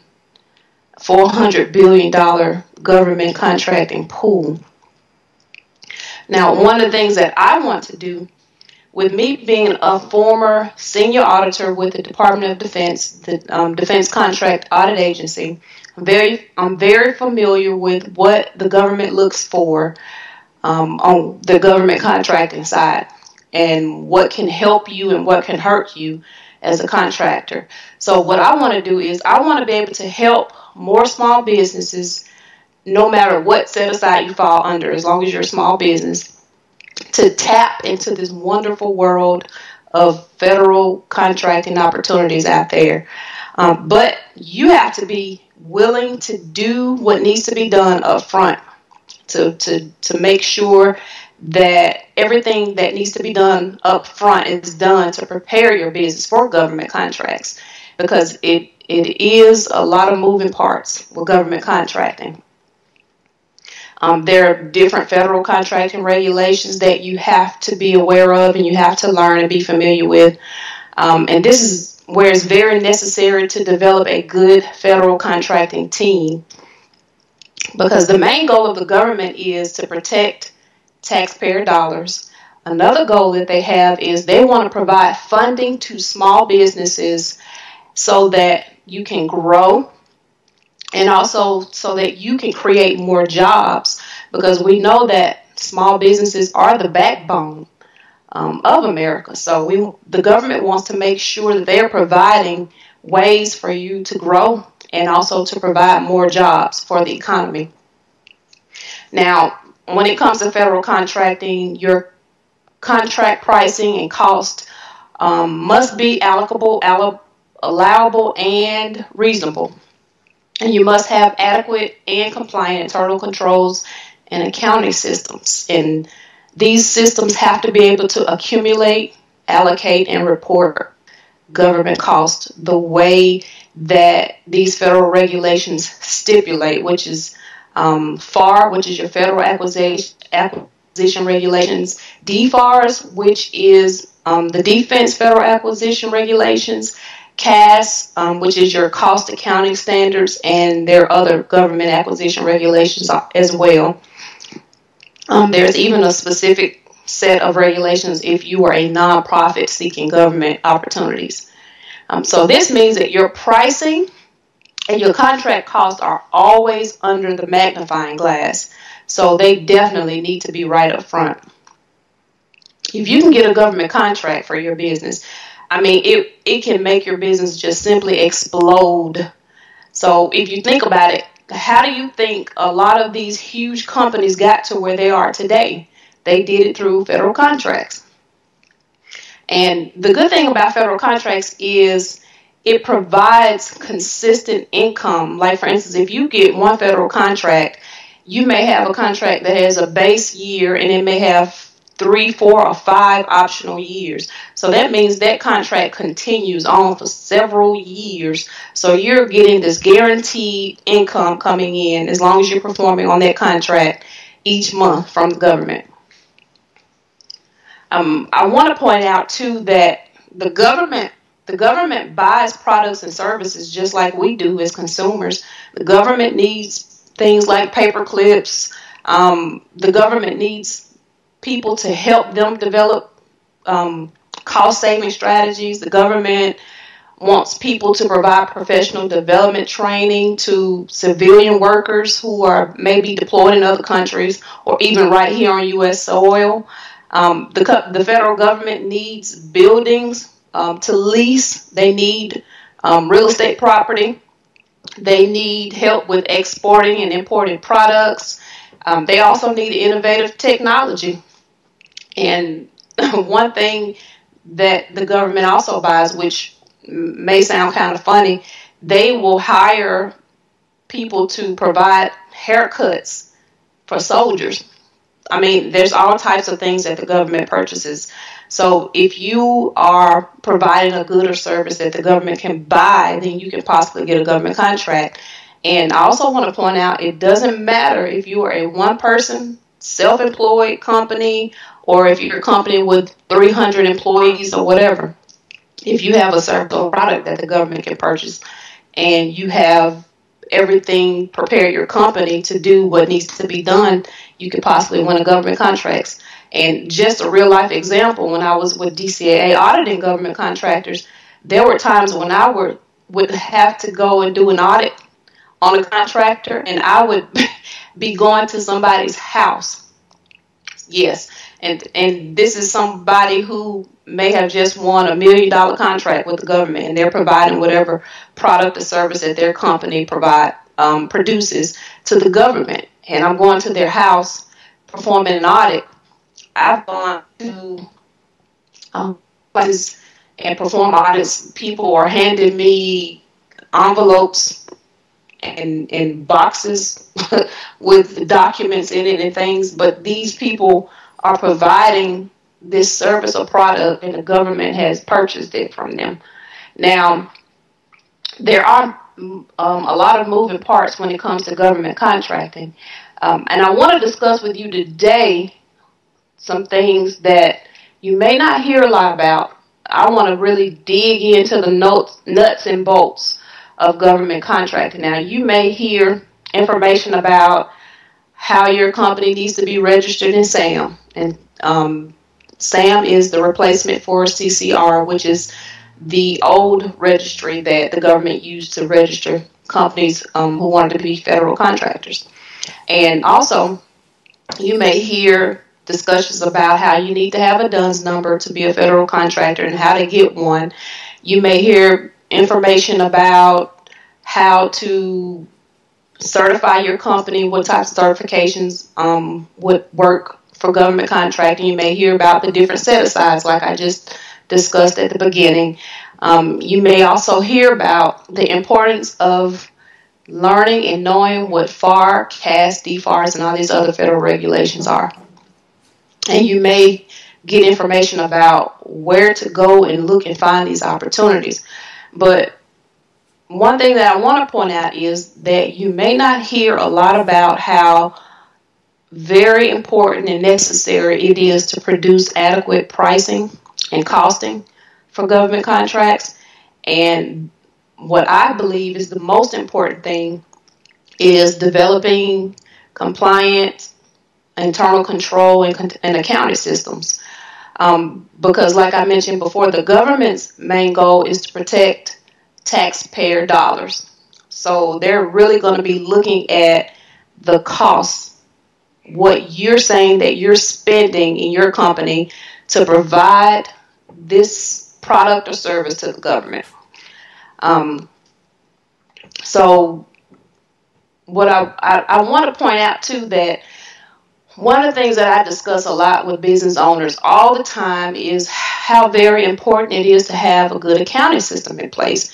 And this is for your business as a whole, not necessarily just for government contracting. It's just as a whole, because when you have a good accounting system in place, it helps you to adequately measure your financial health of your business. It helps you to know where your business stands at any point in time. You have everything in one place. All of your transactions are in one place, one location, and you have adequate accounting records, accurate records of whatever, because your accounting system not only keeps up with the actual accounting information, but you can also keep track of employees, time, labor. You can keep track of your inventory if you have any, all different types of things that you can keep records of in your accounting system. So it's very necessary that you have a good accounting system in place. And I just want to point out that if you don't have an accounting system at all, then you definitely can't do government contracting, because that's the very first thing that they review when you bid on a contract. Even sometimes whatever federal agency that you're bidding on a contract for, they may ask DCAA to come out and do an audit, which they call pre-award audits. They may come out to do an audit on your accounting system, your internal controls, before you even are awarded a contract. And they definitely are going to come back after you win a contract. They'll come back multiple times and perform different types of audits during the period of performance of that contract. Well, when it comes to your internal control system, it includes your accounting system. It can also include your estimating system, your labor system, your billing system, your purchasing or material system, your budgeting system, and also compensation system. Now, all companies don't have every single one of these systems in place. But of course, like I said, every company needs to have, at minimum, that accounting system in place. And also, the internal control system includes procedures that the company performs for contractor risk assessment, monitoring, and also information systems and communication. And with me being a former senior auditor with DCAA, when companies hire me to come in to consult, to provide training and help when they're planning on bidding on government contracts, I come in and I follow the same exact steps that a DCAA auditor would follow. And in reviewing the accounting system and other internal controls, the very first thing that they're going to do, whether it's a pre-award audit or a post-award audit, is review your accounting systems. They have to initially develop a risk assessment of what type of risk you are to the government. They want to make sure that you actually do have an accounting system in place and that you do have some type of internal controls in place. So this can be done, like I said, even before you win a contract and especially after winning a contract. Section 252 of DFARS, which is the Defense Federal Acquisition Regulation, discusses 18 components that your accounting system must have in place for government contracts. Now, one thing I want to point out is if you're planning on doing government contracting, you don't have to purchase a separate accounting system. You can use the same accounting system that you use in your daily operations. The only thing that has to be done is you have to identify those transactions that are specifically related to whatever government contracts that you're working on. They have to be identified in a specific way. And the accounting system is basically reviewed to meet the requirements of DFARS 252. If it doesn't, then what would need to be done is taking the steps to set it up to meet these requirements. And also, the accounting system must show cost based on FARS, based on FAR 52, FAR 31, CAS, which is your cost accounting standards, and other federal regulations. And when it comes to developing your pricing proposal, FAR 15 has step-by-step instructions on how your pricing proposal should be set up and how it should be formatted, what information should be included in your pricing proposal. And when DCAA comes in to do an audit and they're reviewing the pricing proposal, they're using a proposal adequacy checklist to go by to make sure that your proposal meets all those requirements under FAR 15. And when I work with clients, I use this same checklist to make sure that the proposal is formatted and contains all of the information that FAR 15 requires. And another part of the pricing, which heavily depends on your accounting system, is developing adequate direct and indirect cost. And the biggest issue that I've seen with contractors is using the wrong type of allocation basis to develop your indirect cost. When it comes to using an allocation base to develop your indirect cost, the allocation base has to be whatever's the most beneficial base for your company, or either the base that causes the cost in the cost pool that you're using. Because basically, to get your indirect cost, you have to take whatever your cost pool is and divide it by whatever that allocation base is. And again, like I mentioned, this is important because the government's goal is to protect taxpayer dollars. And that's one of the biggest reasons why risk is assessed at the beginning when DCAA reviews those internal controls.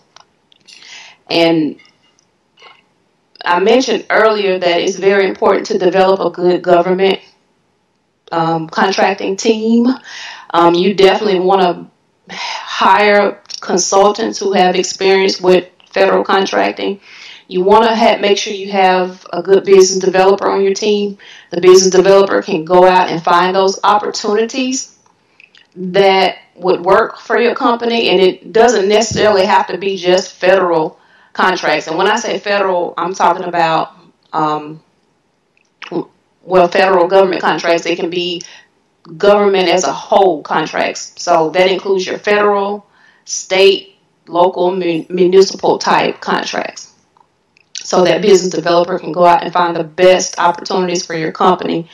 You also need a good government accountant who understands contracting accounting. You definitely want to have a good proposal writer on your team, somebody who can use the correct verbiage and put in the proposal together. And also the proposal writer works with the accountant to make sure that the pricing part of the proposal is correct.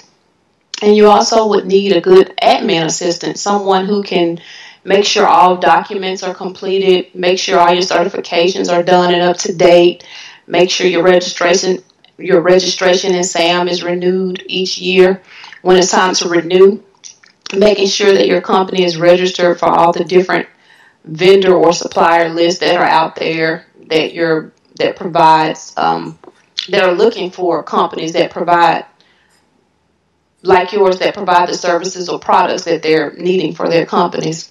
And one thing I want to point out is that the government has developed what's called a mentor-protege program. So the government agencies themselves do not connect contractors with other companies who maybe want to become proteges of those companies. That's on the companies themselves to go out and find those companies who provide those opportunities. But that's another way to get into government contracting. You can gain the experience you need by partnering with a contractor who has that experience and they know what it takes to win government contracts and to keep government contracts and to get more government contracts. Also, in subcontracting is another way to get involved as well, and also partnering with other companies to form joint ventures is another way to get into government contracting. And I want to talk about some of those 18 requirements that I pointed out earlier from DFARS 252. One of the requirements is that the accounting system must have a sound internal control environment, accounting framework, and organization structure. Another important requirement for the accounting system is that it must be able to properly segregate direct costs from indirect costs. You must be able to show what costs are directly associated with the contract and which part of your indirect costs are associated with the contract. The accounting system must be able to identify and accumulate direct costs by contract. The accounting system must be able to accumulate costs under a general ledger. And we call the general ledger the heartbeat of the accounting system because that's where all of your transactions feed into. The accounting system also must have a good timekeeping system that identifies the employee's labor by intermediate or final cost objectives. And intermediate and final cost objectives are basically like projects, programs, or contracts that you have going on at the time. The accounting system also must have a good labor distribution system that charges direct and indirect labor to the appropriate cost objectives, which again are your contracts, programs, or projects you're working on. And one of the most important things that the accounting system must do is be able to identify and exclude unallowable costs. FAR Part 31, which is your contract cost principles and procedures, lists all the different types of costs that are unallowable on government contracts. Now, that doesn't mean that you can't have these costs in your company. It just means that you can't include these costs on government contracts. And this is one reason why you definitely need good written policies and procedures in place because, say, for instance, you're using QuickBooks. QuickBooks is good for government contracting up to a certain point. Is not as advanced as Deltek, SAP, Procos, and other government accounting systems. With QuickBooks, it doesn't have the capability like those other accounting systems to actually identify those unallowable costs and exclude them from those cost pools. Now, this is where it comes in that you definitely need to have good written policies and procedures in place because you need to specify in those policies and procedures how you identify these unallowable costs and how they are excluded. And you would need these policies and procedures whether you're using QuickBooks or any of the other accounting systems. But it's definitely important if you're using QuickBooks because of the fact that it's not as advanced as those other accounting systems. It is very crucial as well to have written policies and procedures in place when it comes to your labor and timekeeping to explain how labor is accumulated and reported. In discussing like segregation of duties, you don't want the same person who signs the timesheets to cut checks to the employees, those types of things. And DCAA really puts these areas under a microscope, so it's very important.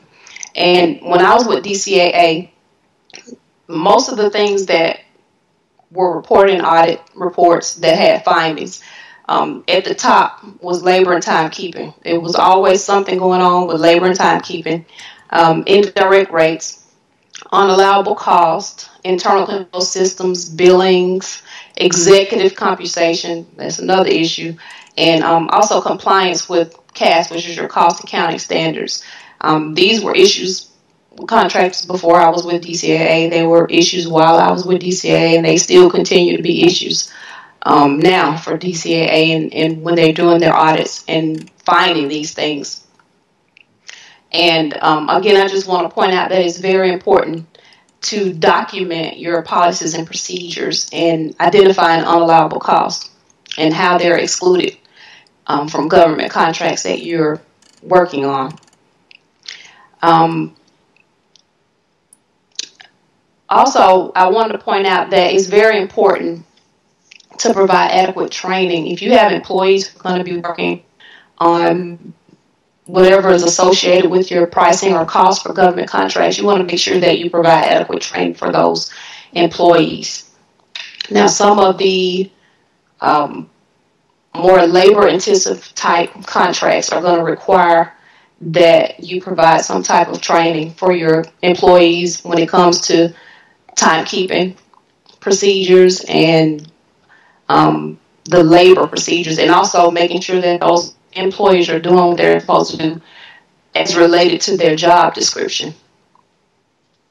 So those are some things that's like I said, not talked about a lot. You don't hear about a lot, but they are like the nuts and bolts of what you need to make sure you have in place for government contracting, because they can, if not done correctly, they can cause you to not win a contract.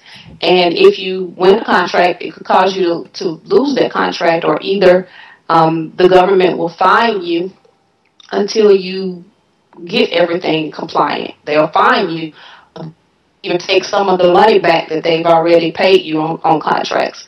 So nobody wants that to happen. And one thing I want to tell you about is Women Impacting Public Policy, WIPP. They get together with American Express Open, and they founded a program called Give Me Five. Give Me Five is a program that provides education and resources and tools for women-owned small businesses who are interested in government contracting.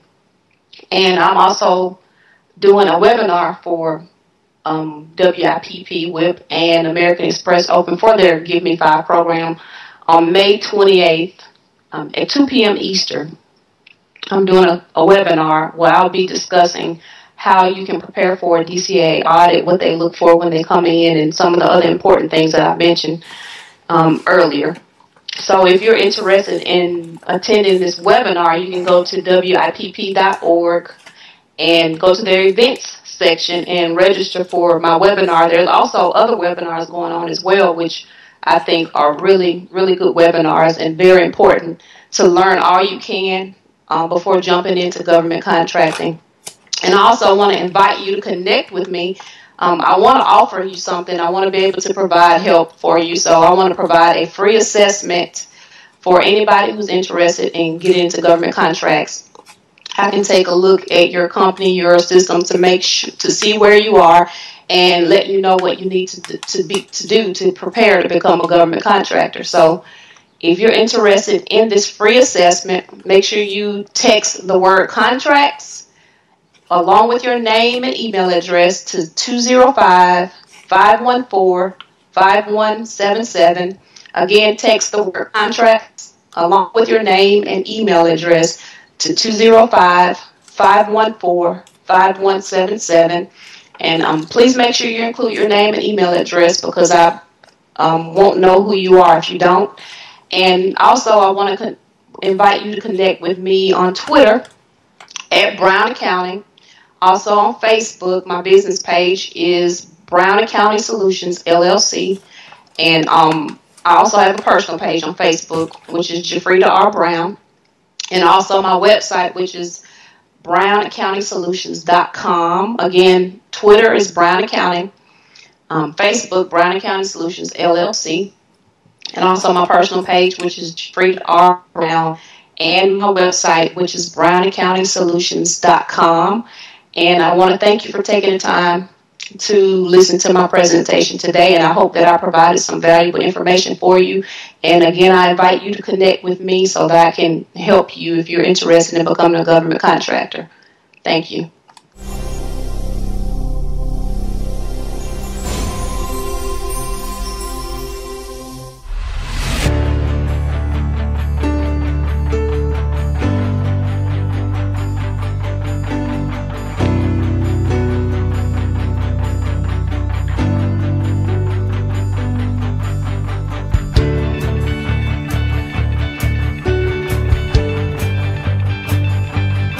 Hello, everyone. This is Dr. Joelle Martin, and I get to be your Director of Training and Education in the Power Networking Conference. I'm thrilled and delighted to have your attention for these few seconds. The work that I get to do, and I'm very, very passionate about it, I get to change lives for the better, and I've been doing this for more than 15 years. So although I only have a few hours with you when you come into my workshop at the conference, I want you to know you're going to have 100% of the best tools I have. I've worked with CEOs in Fortune 500s. I've worked with millionaires, and I've worked with truck drivers. I've worked with school teachers, and I've worked with senior citizens. And the one thing they all have in common is they want to be the best person that they can be. And that's my specialty. You know the expression, you can't change the fruit without changing the root? Well, I get to the root of your greatness. I get to the fruit. So you not only, with me, will learn how to do things, you will learn how to be ways you may have never experienced before. transformation happens in a nanosecond. And with me working with people, I remember sitting on the bench with someone at the last Power Networking conference and changing a life for a lifetime with 15 minutes. Imagine what we might do together in 2 hours. My specialty is experiential education, and I've got 2 workshops that I'm going to be doing. Yes, you can sit down and talk with me at the conference, and we can share a cup of coffee, but I want you to know about the 2 workshops that I have. One of them is called Be the Leader You See in the World. Access your ability to transform so you own your dreams with confidence and can lead others to do the same. That one is B8, all right? So don't be late for B8. And that work there is about being a leader with anyone and anywhere. And I tell you, my brothers and sisters, I have transformed lives when they couldn't even speak my language. One secret that I have that I will share with you in this bit is that I know you've probably heard about the law of attraction. I want to teach you about the law of attention. When you're not paying attention to the goodness and the opportunities around you, you don't attract what you most deserve. And every one of you who has the time to look at this really quick message to your heart, from my heart, you all are very precious beings with great purpose and vision. And if you're not paying attention to the right things, you won't attract what you most want to have. That's one of the things about changing the route. Something else about changing the route that will come out in that event as well as my one for young people. And I get to lead off the Young Professionals Program, and I'm thrilled about that one too. You know, when I walk in the room, expect me to say this to you, my young brothers and sisters. If you had 3 wishes guaranteed to come true, what would you wish for? And I will say this thing in my other one because I lead every coaching session with that. Whenever I work with someone new, I ask those questions because that's what I am committed to. I am committed to your commitment. That you can count on. What are the 3 wishes guaranteed to come true that you would wish for? What do you want in your life? And I want you to get this. It is not just about the books that you read. It is not just about the speakers that you listen to. It is about the you that is doing the attracting. It is about the you that is doing the attention. Without attention, you will miss what you most want to attract. So we want to deliver this in our Power Networking Conference and have everyone walk out the winners that they are. That's very, very important to all of our faculty. I know for George Fraser and myself, it has been vitally important as we selected the men and women that will be in service to you. And if you're looking at this and you haven't decided whether or not to attend, let me tell you this. Your life will never be the same again. Transformation is only a step away. The people that are leaders in the world are those who are willing to have a big dream, a vision, some goals, even if it's not clear to you right now, but they have a vision and a goal for their lives. And this is the key piece about the law of attention and your attracting what you most want to have. It goes beyond you having a dream, my brothers and sisters. It goes to your willingness to do what it takes to live that dream. So I'm not going to tell you that you're going to walk out of that workshop with me having all the keys to the kingdom, but you will be well on your way because it doesn't take me long, and there's nothing better I like better than working with young people and working with young people of all ages. So if you're ready to thrive, not survive, if you're ready to get abundance and prosperity in your life, if you are willing to be the leader you are meant to be, to walk head high with purpose and self-confidence and self-esteem, if no matter where you are in the world or what company you are working for, you are ready to take that leap, then join me. When I speak about the Young Professionals Program, I'm going to give a bit more on that too. The title is, Be the Greatness You Were Born to Be. Transformational secrets that will assure your success. And these are the secrets that are being taught in all major corporations around the world because I know I've led them. Wouldn't you like to know what these secrets are? If you're just beginning your journey, your career path, wouldn't that be important to you? And yes, it does start with your vision. And yes, it does have to do with one very, very important quality that I haven't mentioned yet. And that is your personal ability to tell your story in the way that will get the attention of those you want to attract. There are some skill sets involved, and you will walk out of my workshop with them. What does it take to tell the story of your life, of your career, of your vision in such a way that people lean in and want to know more about you? Lean in because they want you to be the one that gets that job that they have to offer. Because they want you to be the one that leads their programs. What are the secrets? Once you leave me, you'll have a few more of them at your disposal to use to make the life that you so much deserve. And so for the other folks, and by the way, this you will see in the program that this will say for young professionals, but anyone who knows me knows that when you walk in my door, you are welcome. So you can be a young professional of any age to join me in that workshop. Now, and be the leader you want to see in the world.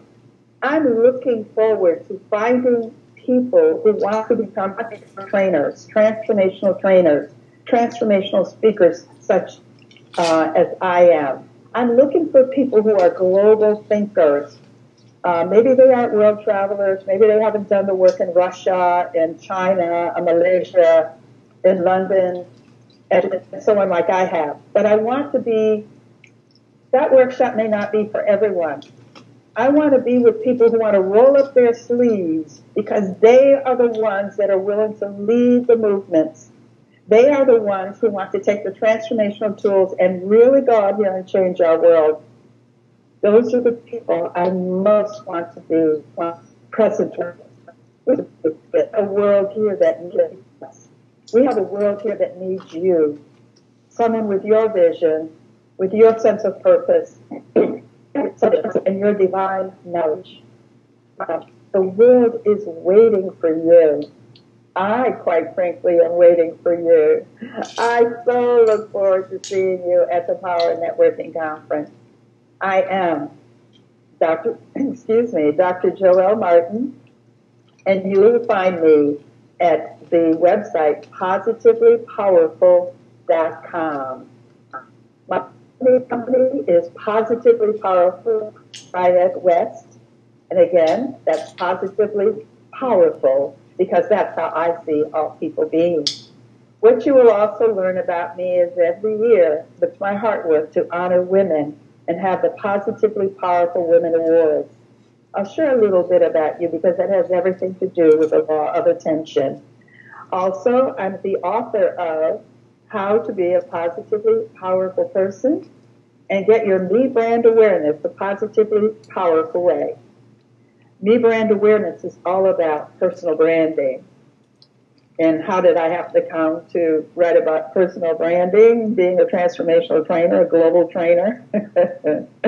I used to have a full-service advertising agency in New York City. I was one of the first women of any color to have done that. And what happened to me was that I discovered my passion for people and my purpose and my hunger to change our world for the better. And I remember distinctly having that key question, what do you want to do with the rest of your life, Joelle? That was me talking to me. And I decided then, it wasn't about selling another bottle of beer. It was about changing lives. And that's how I became a trainer. So not only have I done that kind of work, I've done my own personal learning. I've hired my own coaches. I went back to school to learn about what it is about transformation. What does it mean? And how do I say that in a very clear way? Because it mattered to me. I went back to school. I got my master's in psychology, my PhD in communications, and really, my brothers and sisters, it's not the letters after the name, but I want to share that. That is not why I share that with you. I share that with you because that was my path to you. That was my best way of learning, of changing my life from being a poor black girl growing up in Toledo, Ohio, to you now being a world traveler, changing lives for the better. I love my work. I love people. I'd love to see you at the Power Networking Conference. Thank you. God bless you. And I look forward to seeing you in June.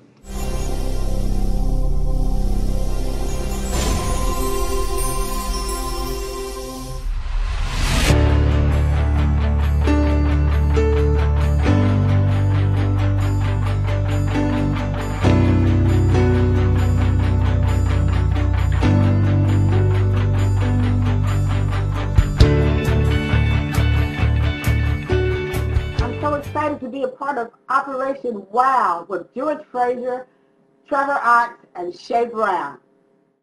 Coretta Scott King was an American author, activist, and civil rights leader. The widow of Martin Luther King Jr., Coretta Scott King helped lead African American civil rights movement in the 1960s. Coretta King often participated in many of her husband's exploits and goals during the battle for African American equality. That is her legacy. I'm going to talk to you about creating your legacy. I'm still creating my legacy. I have a question for you. What is your legacy? Since you're sitting here watching me, you must be building your legacy now. So I should ask, what will be your legacy? How will people remember you? What will you be known for? For those of you who do not know yet, there is a link to a private, exclusive, elusive Facebook fan page for us to communicate just below this video. If you have not done so already, just click that link, and if you are not already a part of the group, someone will let you in and you can participate with the interactive part of this as we go along. Take a few minutes and type in the private, elusive, exclusive Facebook fan page what you will be known for. Just one sentence. And how will your work help serve others in their struggle? Back in the 80s, the employment situation was much the same as it is now. Employers weren't hiring, and I was in a transition period of my life. I didn't quite know what I wanted to do. I was out of work. I had a master's degree in special education, but I wasn't sure if I wanted to go back into the classroom. I never really had a problem finding a job because I had multiple skills and I know my value. I decided I could help other people find work. I went downtown and rented office space. I was going to be a professional resume writer and typing service. I knew the job. I had the skills. I'd try it out. My office was on the second floor of the Medical Arts Building, and my window faced 16th Street. Every Thursday afternoon, I would hear this beautiful serenade of a saxophone playing outside my window. It began at about 1 o'clock and played until about 3. I loved it. At first, I thought it was someone playing the radio, but then, when I looked outside, I saw a very thin man with a saxophone case just blowing his horn. After about 3 weeks, I decided I'd go out and share my lunch with him and contribute a few dollars. You see, he was hustling. As I handed him a turkey hoagie, he grabbed my hand, looked into my eyes, and smiled his thank you. He ate it so fast, I thought he would choke. He took a breath and told me his story. Richard had a wife and 2 children and lived on the north side of Philadelphia. His son was in the hospital with sickle cell anemia, and his wife was unemployed. Richard lost his job as a carpenter for one of the major builders.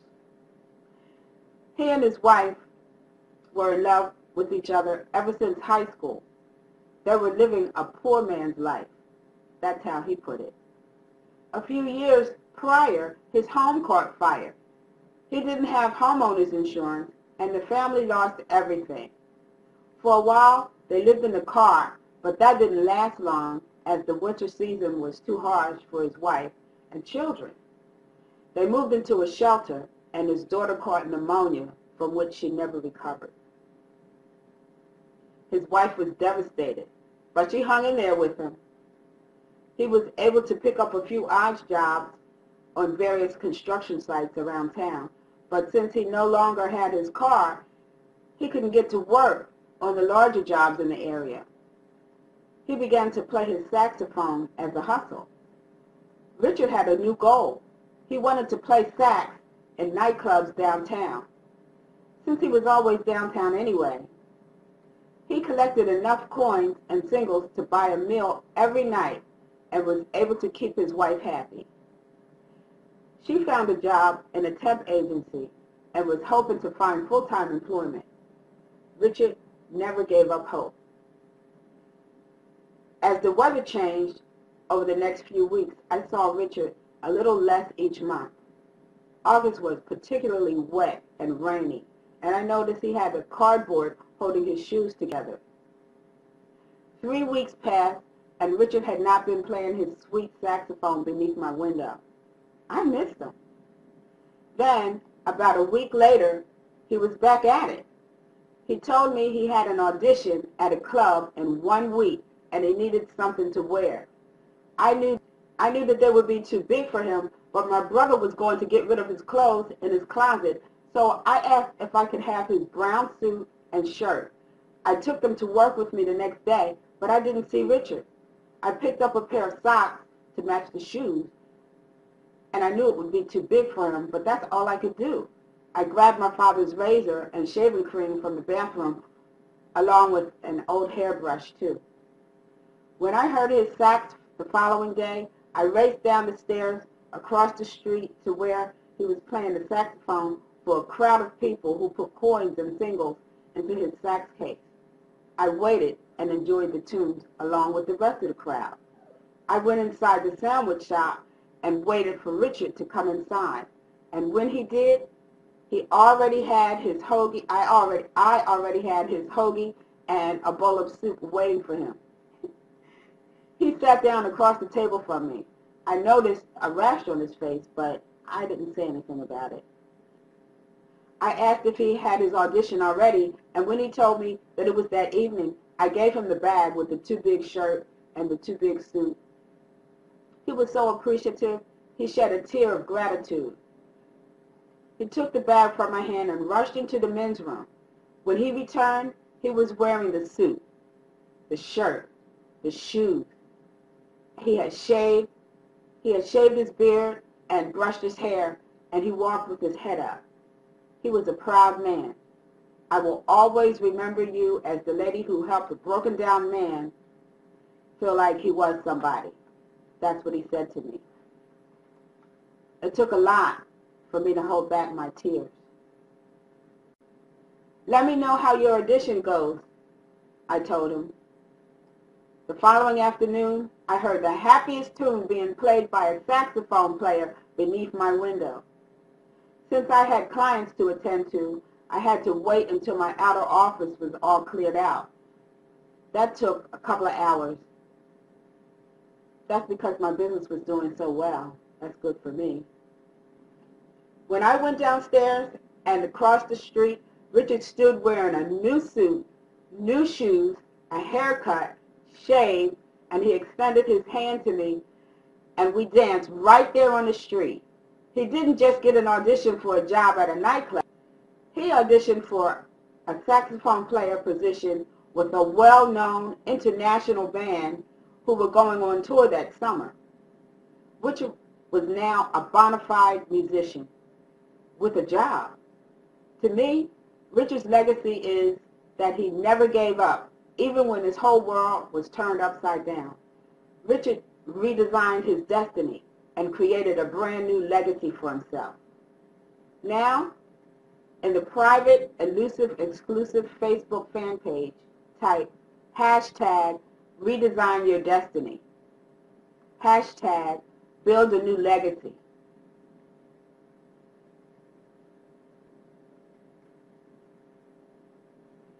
Michael Joseph Jackson was an American singer, songwriter, dancer, businessman, and philanthropist. Often referred to by the nickname of the King of Pop or by his initials MJ, Jackson is recognized as the most successful entertainer of all time by the Guinness Book of World Records. His contributions to music, dance, fashion, along with his publicized personal life, made him a global figure in popular culture for over 4 decades. But was his legacy tarnished by his behavior later in his career? Could he have ever made a comeback? You have the power to redesign your destiny and build the legacy you want. Now, go to the private Facebook page, the elusive exclusive Facebook page, and type in hashtag you have the power to change your destiny. You have the power to change your legacy. Take Sarah, for example. Sarah was a woman who turned to drugs and alcohol when life got a little too hard. She was raised in a middle-class family by her father, who worked for the post office, and her mother was a stay-at-home mom. Sarah had 2 brothers and an older sister. Sarah wanted to be famous. She wanted to be in the spotlight. Sarah chose the life in the fast lane. She got pregnant in high school and dropped out. The father of her child didn't want to have anything to do with her. Sarah felt she had nowhere to turn. She felt she had no one to count on. Sarah felt she had no one to talk to. Sarah felt she let her parents down. One evening, a friend came by to talk, but it ended up with Sarah getting drunk and leaving her son alone in the house. The boy was only 4 years old. Well, a neighbor reported her, and she lost custody of her son. Sarah had reached rock bottom when she overdosed on drugs. She had been in and out of rehab and finally wound up in county jail, then state prison. While in prison, she had a chance to dry out, detox, get clean. It's a hard life she created for herself. What legacy has Sarah created for herself? That was the question her parole officer asked her 13 years later when she was released from prison. Sarah had no answer. She wasn't even sure if she wanted to go after custody of her son. He'd be about 17 years old now. He was in and out of foster care since his grandparents didn't take him in when Sarah went to prison that last time. Lance was on the same road as his mother. Sarah, now 33 years old, thought she had no real future. She traded her life for prison because of the choices she made. She had nothing to be proud of. What would she do? Go to the private, elusive, exclusive Facebook fan page and type in hashtag change your destiny. Then type one thing Sarah could do to change her destiny.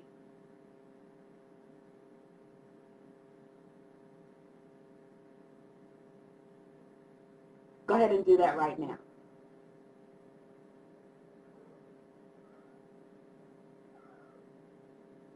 The truth of the matter is, Sarah is one of my coaching clients. With her permission, I'm able to share that part of her journey with you today. Sarah is not her real name. The story, however, is true. Sarah had an opportunity to begin anew. She has her whole life ahead of her. Sarah has the opportunity to redesign her destiny and create a legacy she will be proud of. She has the opportunity to reinvent herself and reconnect with her son and the rest of her family. It takes courage, and I know she has the strength to do it successfully. Sarah is a dragon slayer. Now go to the Private Elusive Exclusive Facebook fan page and type in hashtag I am the Dragon Slayer. Type it on your Facebook page too, and put it on Twitter. Hashtag I am the Dragon Slayer.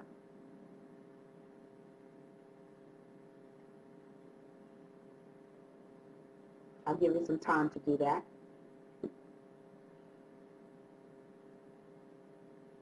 Donald Sterling, the multimillionaire and owner of the LA Clippers basketball team, was banned from the NBA, fined $2.5 million for making racist comments and innuendos.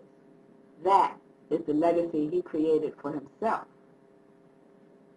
Condoleezza Rice was the first African-American woman Secretary of State. She was also President Bush's National Security Advisor during his first term. That is her historic legacy. What is your legacy? I ask you, how have you made an impact in business, in your personal life, in your community? Before I go, I want to share with you one more true story about one of my adult students. Michael was born nearly 30 years ago in the back alley on the streets of Philadelphia. His mother dumped him into a trash dumpster immediately after she gave birth.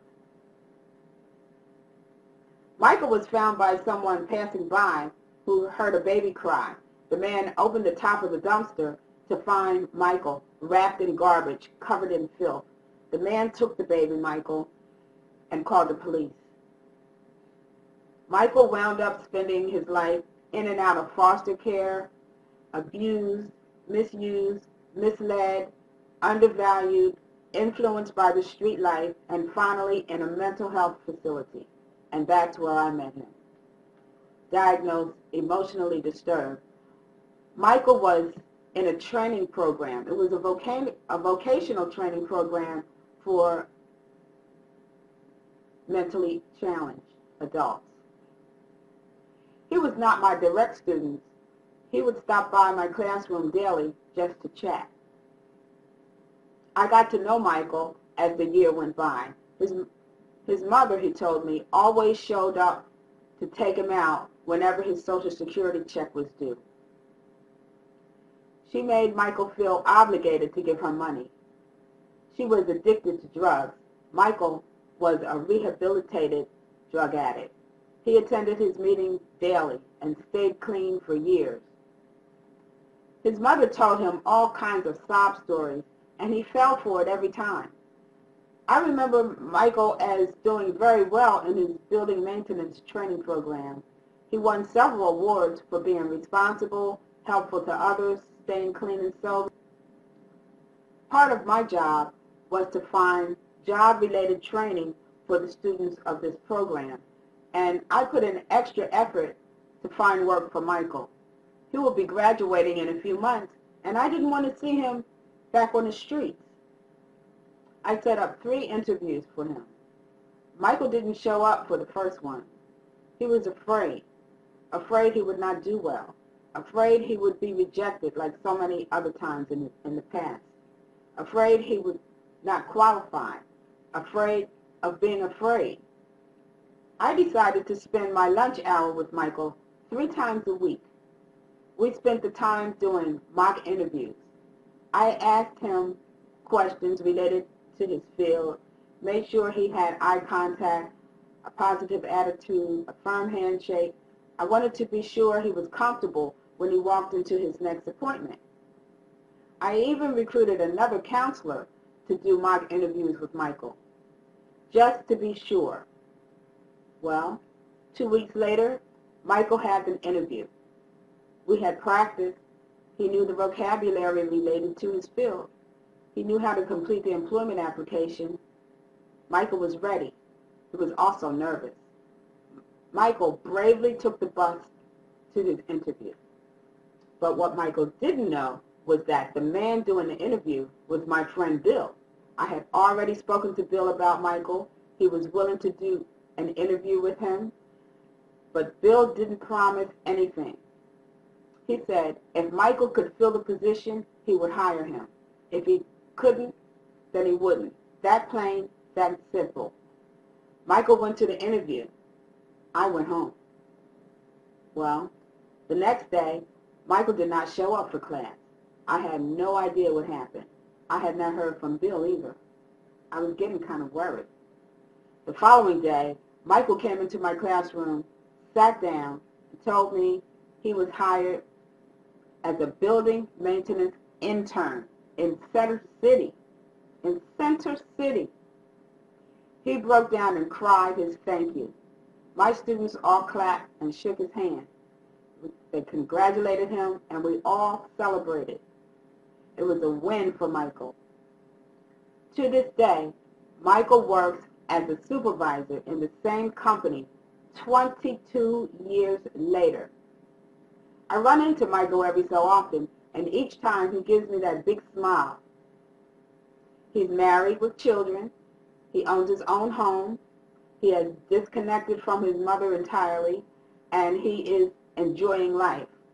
Michael changed his destiny. He has a legacy to be proud of. One more thing before I go. Go to Elusive Exclusive Facebook page and type in hashtag I am the Dragon Slayer. Hashtag change your destiny. For those of you who don't know what a Dragon Slayer is, a Dragon Slayer is one who overcomes obstacles put in their path. They overcome and they succeed. A dragon is the obstacle. I invite you to visit the link posted in the Elusive Exclusive Facebook page. There you will find a brief video that explains how your story can impact others in such a way that you change the way they work through obstacles they may be struggling with. So when you get there, watch the video and complete the form if you're interested. This is the project I'm working on. The title of my project is I Am the Dragon Slayer. I hope to see you there. This has been Donna Davis, and you can connect with me on Facebook. On Twitter, my handle is DonnaDavis24, and on my website at CoachDonna.com. Thank you.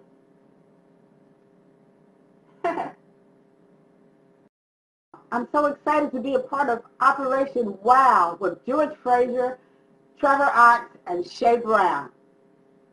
Thank you for having me, fellas. Coretta Scott King was an American author, activist, and civil rights leader. The widow of Martin Luther King Jr., Coretta Scott King helped lead African-American civil rights movement in the 1960s.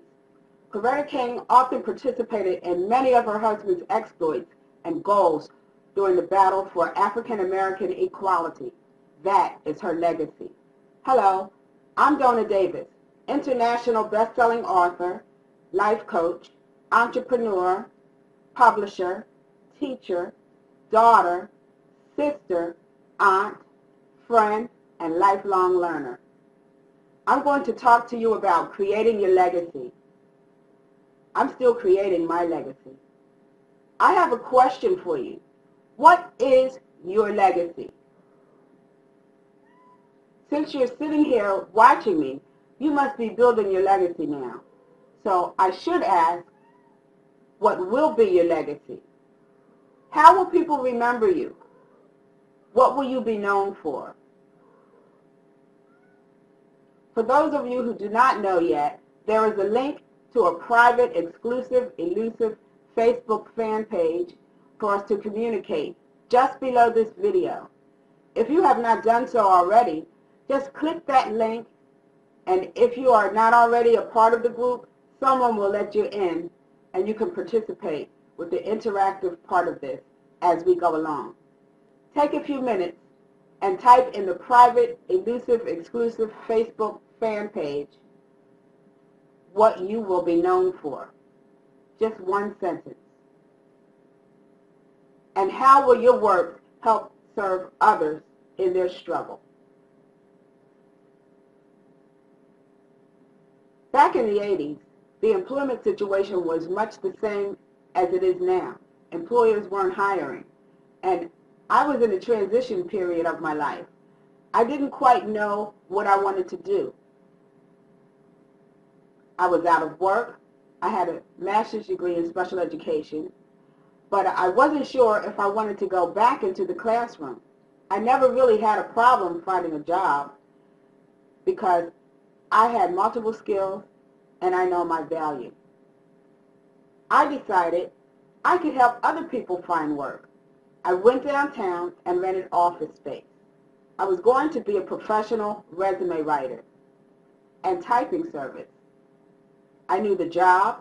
I had the skills. I'd try it out. My office was on the second floor of the Medical Arts Building, and my window faced 16th Street. Every Thursday afternoon, I would hear this beautiful serenade of a saxophone playing outside my window. It began at about 1 o'clock and played until about 3. I loved it. At first, I thought it was someone playing the radio, but then when I looked outside, I saw a very thin man with a saxophone case just blowing his horn. After about 3 weeks, I decided I'd go out and share my lunch with him and contribute a few dollars. You see, he was hustling. As I handed him a turkey hoagie, he grabbed my hand, looked into my eyes, and smiled his thank you. He ate it so fast, I thought he would choke. He took a breath and told me his story. Richard had a wife and 2 children and lived on the north side of Philadelphia. His son was in the hospital with sickle cell anemia, and his wife was unemployed. Richard lost his job as a carpenter for one of the major builders. He and his wife were in love with each other ever since high school. They were living a poor man's life. That's how he put it. A few years prior, his home caught fire. He didn't have homeowners insurance, and the family lost everything. For a while, they lived in the car, but that didn't last long as the winter season was too harsh for his wife and children. They moved into a shelter, and his daughter caught pneumonia, from which she never recovered. His wife was devastated, but she hung in there with him. He was able to pick up a few odd jobs on various construction sites around town, but since he no longer had his car, he couldn't get to work on the larger jobs in the area. He began to play his saxophone as a hustle. Richard had a new goal. He wanted to play sax in nightclubs downtown. Since he was always downtown anyway, he collected enough coins and singles to buy a meal every night and was able to keep his wife happy. She found a job in a temp agency and was hoping to find full-time employment. Richard never gave up hope. As the weather changed over the next few weeks, I saw Richard a little less each month. August was particularly wet and rainy, and I noticed he had a cardboard holding his shoes together. 3 weeks passed, and Richard had not been playing his sweet saxophone beneath my window. I missed him. Then, about a week later, he was back at it. He told me he had an audition at a club in 1 week, and he needed something to wear. I knew that they would be too big for him, but my brother was going to get rid of his clothes in his closet, so I asked if I could have his brown suit and shirt. I took them to work with me the next day, but I didn't see Richard. I picked up a pair of socks to match the shoes, and I knew it would be too big for him, but that's all I could do. I grabbed my father's razor and shaving cream from the bathroom, along with an old hairbrush, too. When I heard his sax the following day, I raced down the stairs across the street to where he was playing the saxophone for a crowd of people who put coins and singles into his sax case. I waited and enjoyed the tunes along with the rest of the crowd. I went inside the sandwich shop and waited for Richard to come inside. And when he did, he already had his hoagie. I already had his hoagie and a bowl of soup waiting for him. He sat down across the table from me. I noticed a rash on his face, but I didn't say anything about it. I asked if he had his audition already, and when he told me that it was that evening, I gave him the bag with the too big shirt and the too big suit. He was so appreciative, he shed a tear of gratitude. He took the bag from my hand and rushed into the men's room. When he returned, he was wearing the suit, the shirt, the shoes. He had shaved his beard and brushed his hair, and he walked with his head up. He was a proud man. I will always remember you as the lady who helped a broken down man feel like he was somebody. That's what he said to me. It took a lot for me to hold back my tears. Let me know how your audition goes, I told him. The following afternoon, I heard the happiest tune being played by a saxophone player beneath my window. Since I had clients to attend to, I had to wait until my outer office was all cleared out. That took a couple of hours. That's because my business was doing so well. That's good for me. When I went downstairs and across the street, Richard stood wearing a new suit, new shoes, a haircut, shaved, and he extended his hand to me, and we danced right there on the street. He didn't just get an audition for a job at a nightclub. He auditioned for a saxophone player position with a well-known international band who were going on tour that summer. Richard was now a bona fide musician with a job. To me, Richard's legacy is that he never gave up, even when his whole world was turned upside down. Richard redesigned his destiny and created a brand new legacy for himself. Now, in the private, elusive, exclusive Facebook fan page, type hashtag redesign your destiny. Hashtag build a new legacy.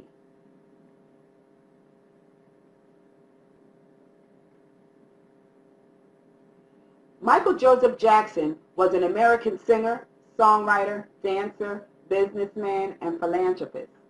Often referred to by the nickname of the King of Pop or by his initials MJ, Jackson is recognized as the most successful entertainer of all time by the Guinness Book of World Records.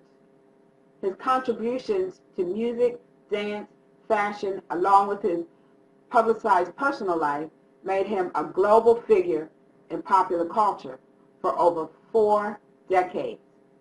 But was his legacy tarnished by his behavior later in his career?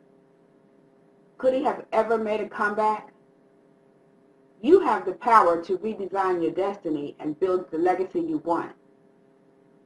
Now, go to the private Facebook page, the elusive exclusive Facebook page, and type in hashtag you have the power to change your destiny.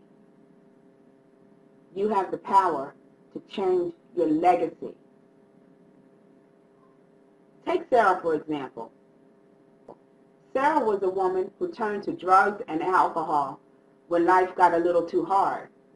She was raised in a middle-class family by her father, who worked for the post office, and her mother was a stay-at-home mom. Sarah had 2 brothers and an older sister. Sarah wanted to be famous. She wanted to be in the spotlight.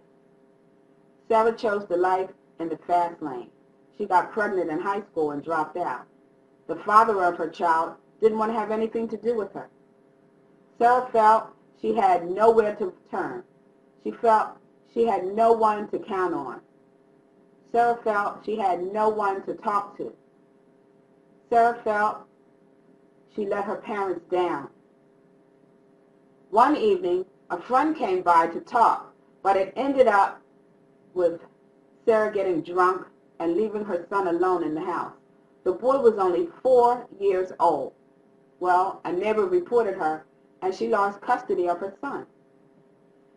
Sarah had reached rock bottom when she overdosed on drugs.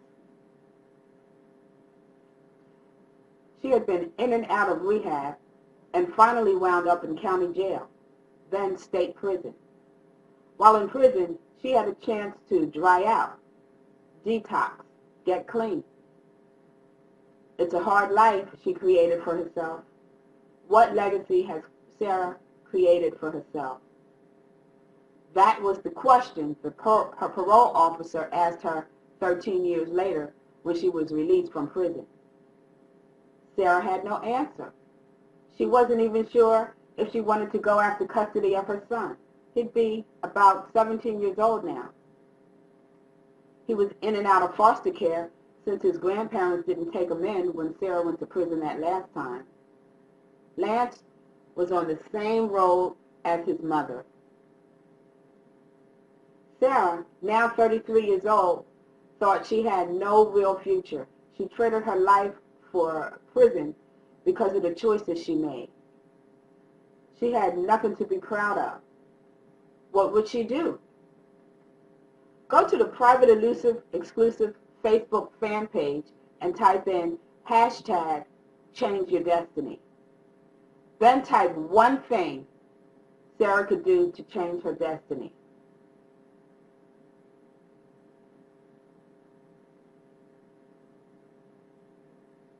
Go ahead and do that right now.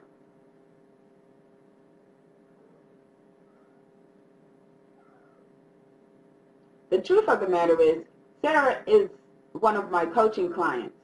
With her permission, I'm able to share that part of her journey with you today. Sarah is not her real name. The story, however, is true.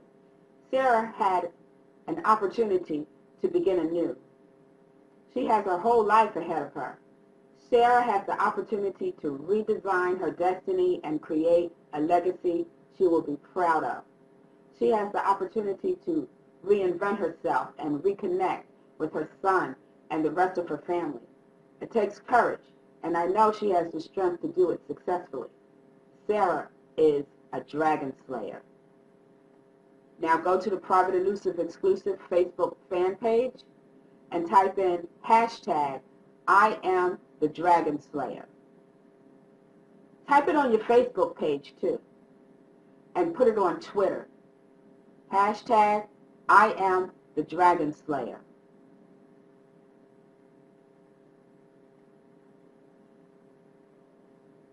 I'll give you some time to do that.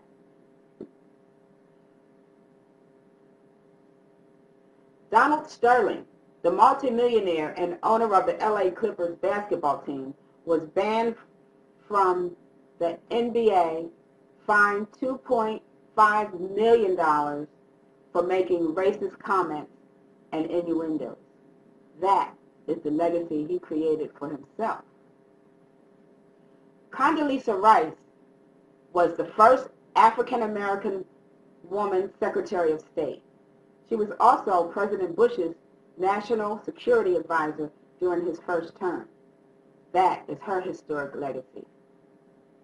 What is your legacy? I ask you, how have you made an impact in business, in your personal life, in your community? Before I go, I want to share with you one more true story about one of my adult students. Michael was born nearly 30 years ago in the back alley on the streets of Philadelphia. His mother dumped him into a trash dumpster immediately after she gave birth. Michael was found by someone passing by who heard a baby cry. The man opened the top of the dumpster to find Michael wrapped in garbage, covered in filth. The man took the baby Michael and called the police.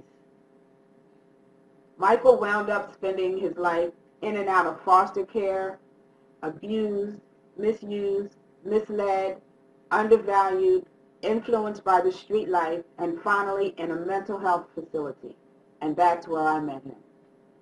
Diagnosed emotionally disturbed. Michael was in a training program. It was a vocational training program for mentally challenged adults. He was not my direct student.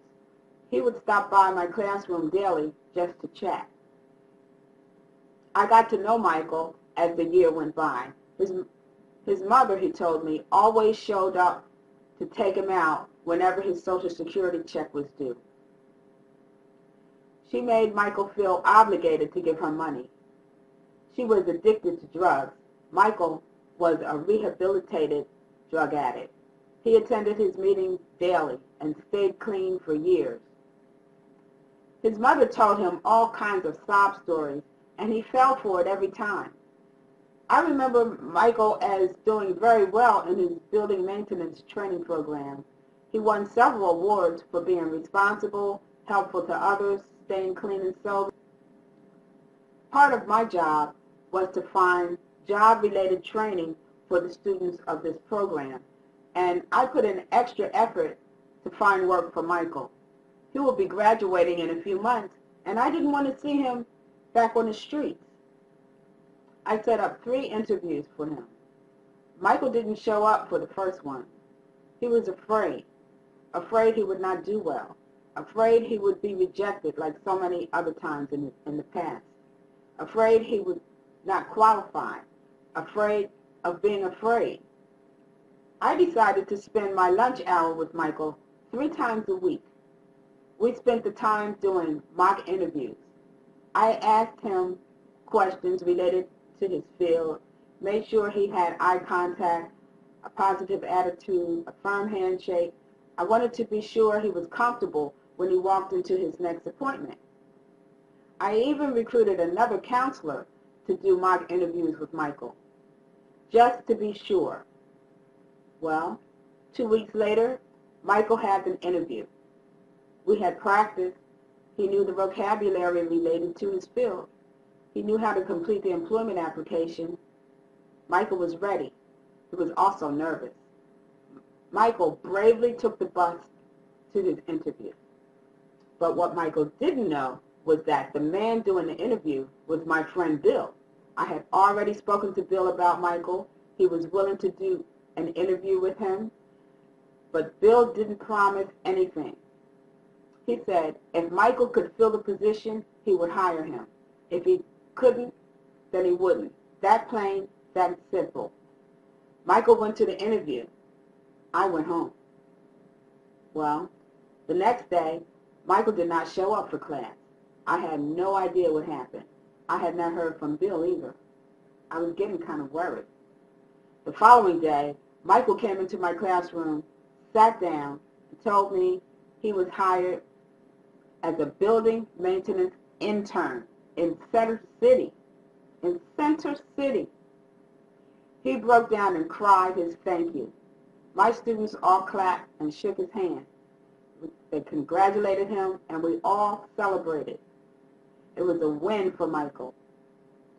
To this day, Michael works as a supervisor in the same company 22 years later. I run into Michael every so often, and each time he gives me that big smile. He's married with children. He owns his own home. He has disconnected from his mother entirely, and he is enjoying life. Michael changed his destiny.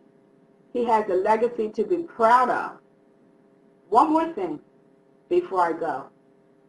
Go to Elusive Exclusive Facebook page and type in hashtag I am the Dragon Slayer. Hashtag change your destiny. For those of you who don't know what a Dragon Slayer is, a Dragon Slayer is one who overcomes obstacles put in their path. They overcome and they succeed. A dragon is the obstacle. I invite you to visit the link posted in the Elusive Exclusive Facebook page. There you will find a brief video that explains how your story can impact others in such a way that you change the way they work through obstacles they may be struggling with. So when you get there, watch the video and complete the form if you're interested. This is the project I'm working on. The title of my project is I Am the Dragon Slayer. I hope to see you there. This has been Donna Davis, and you can connect with me on Facebook. On Twitter, my handle is DonnaDavis24, and on my website at CoachDonna.com. Thank you.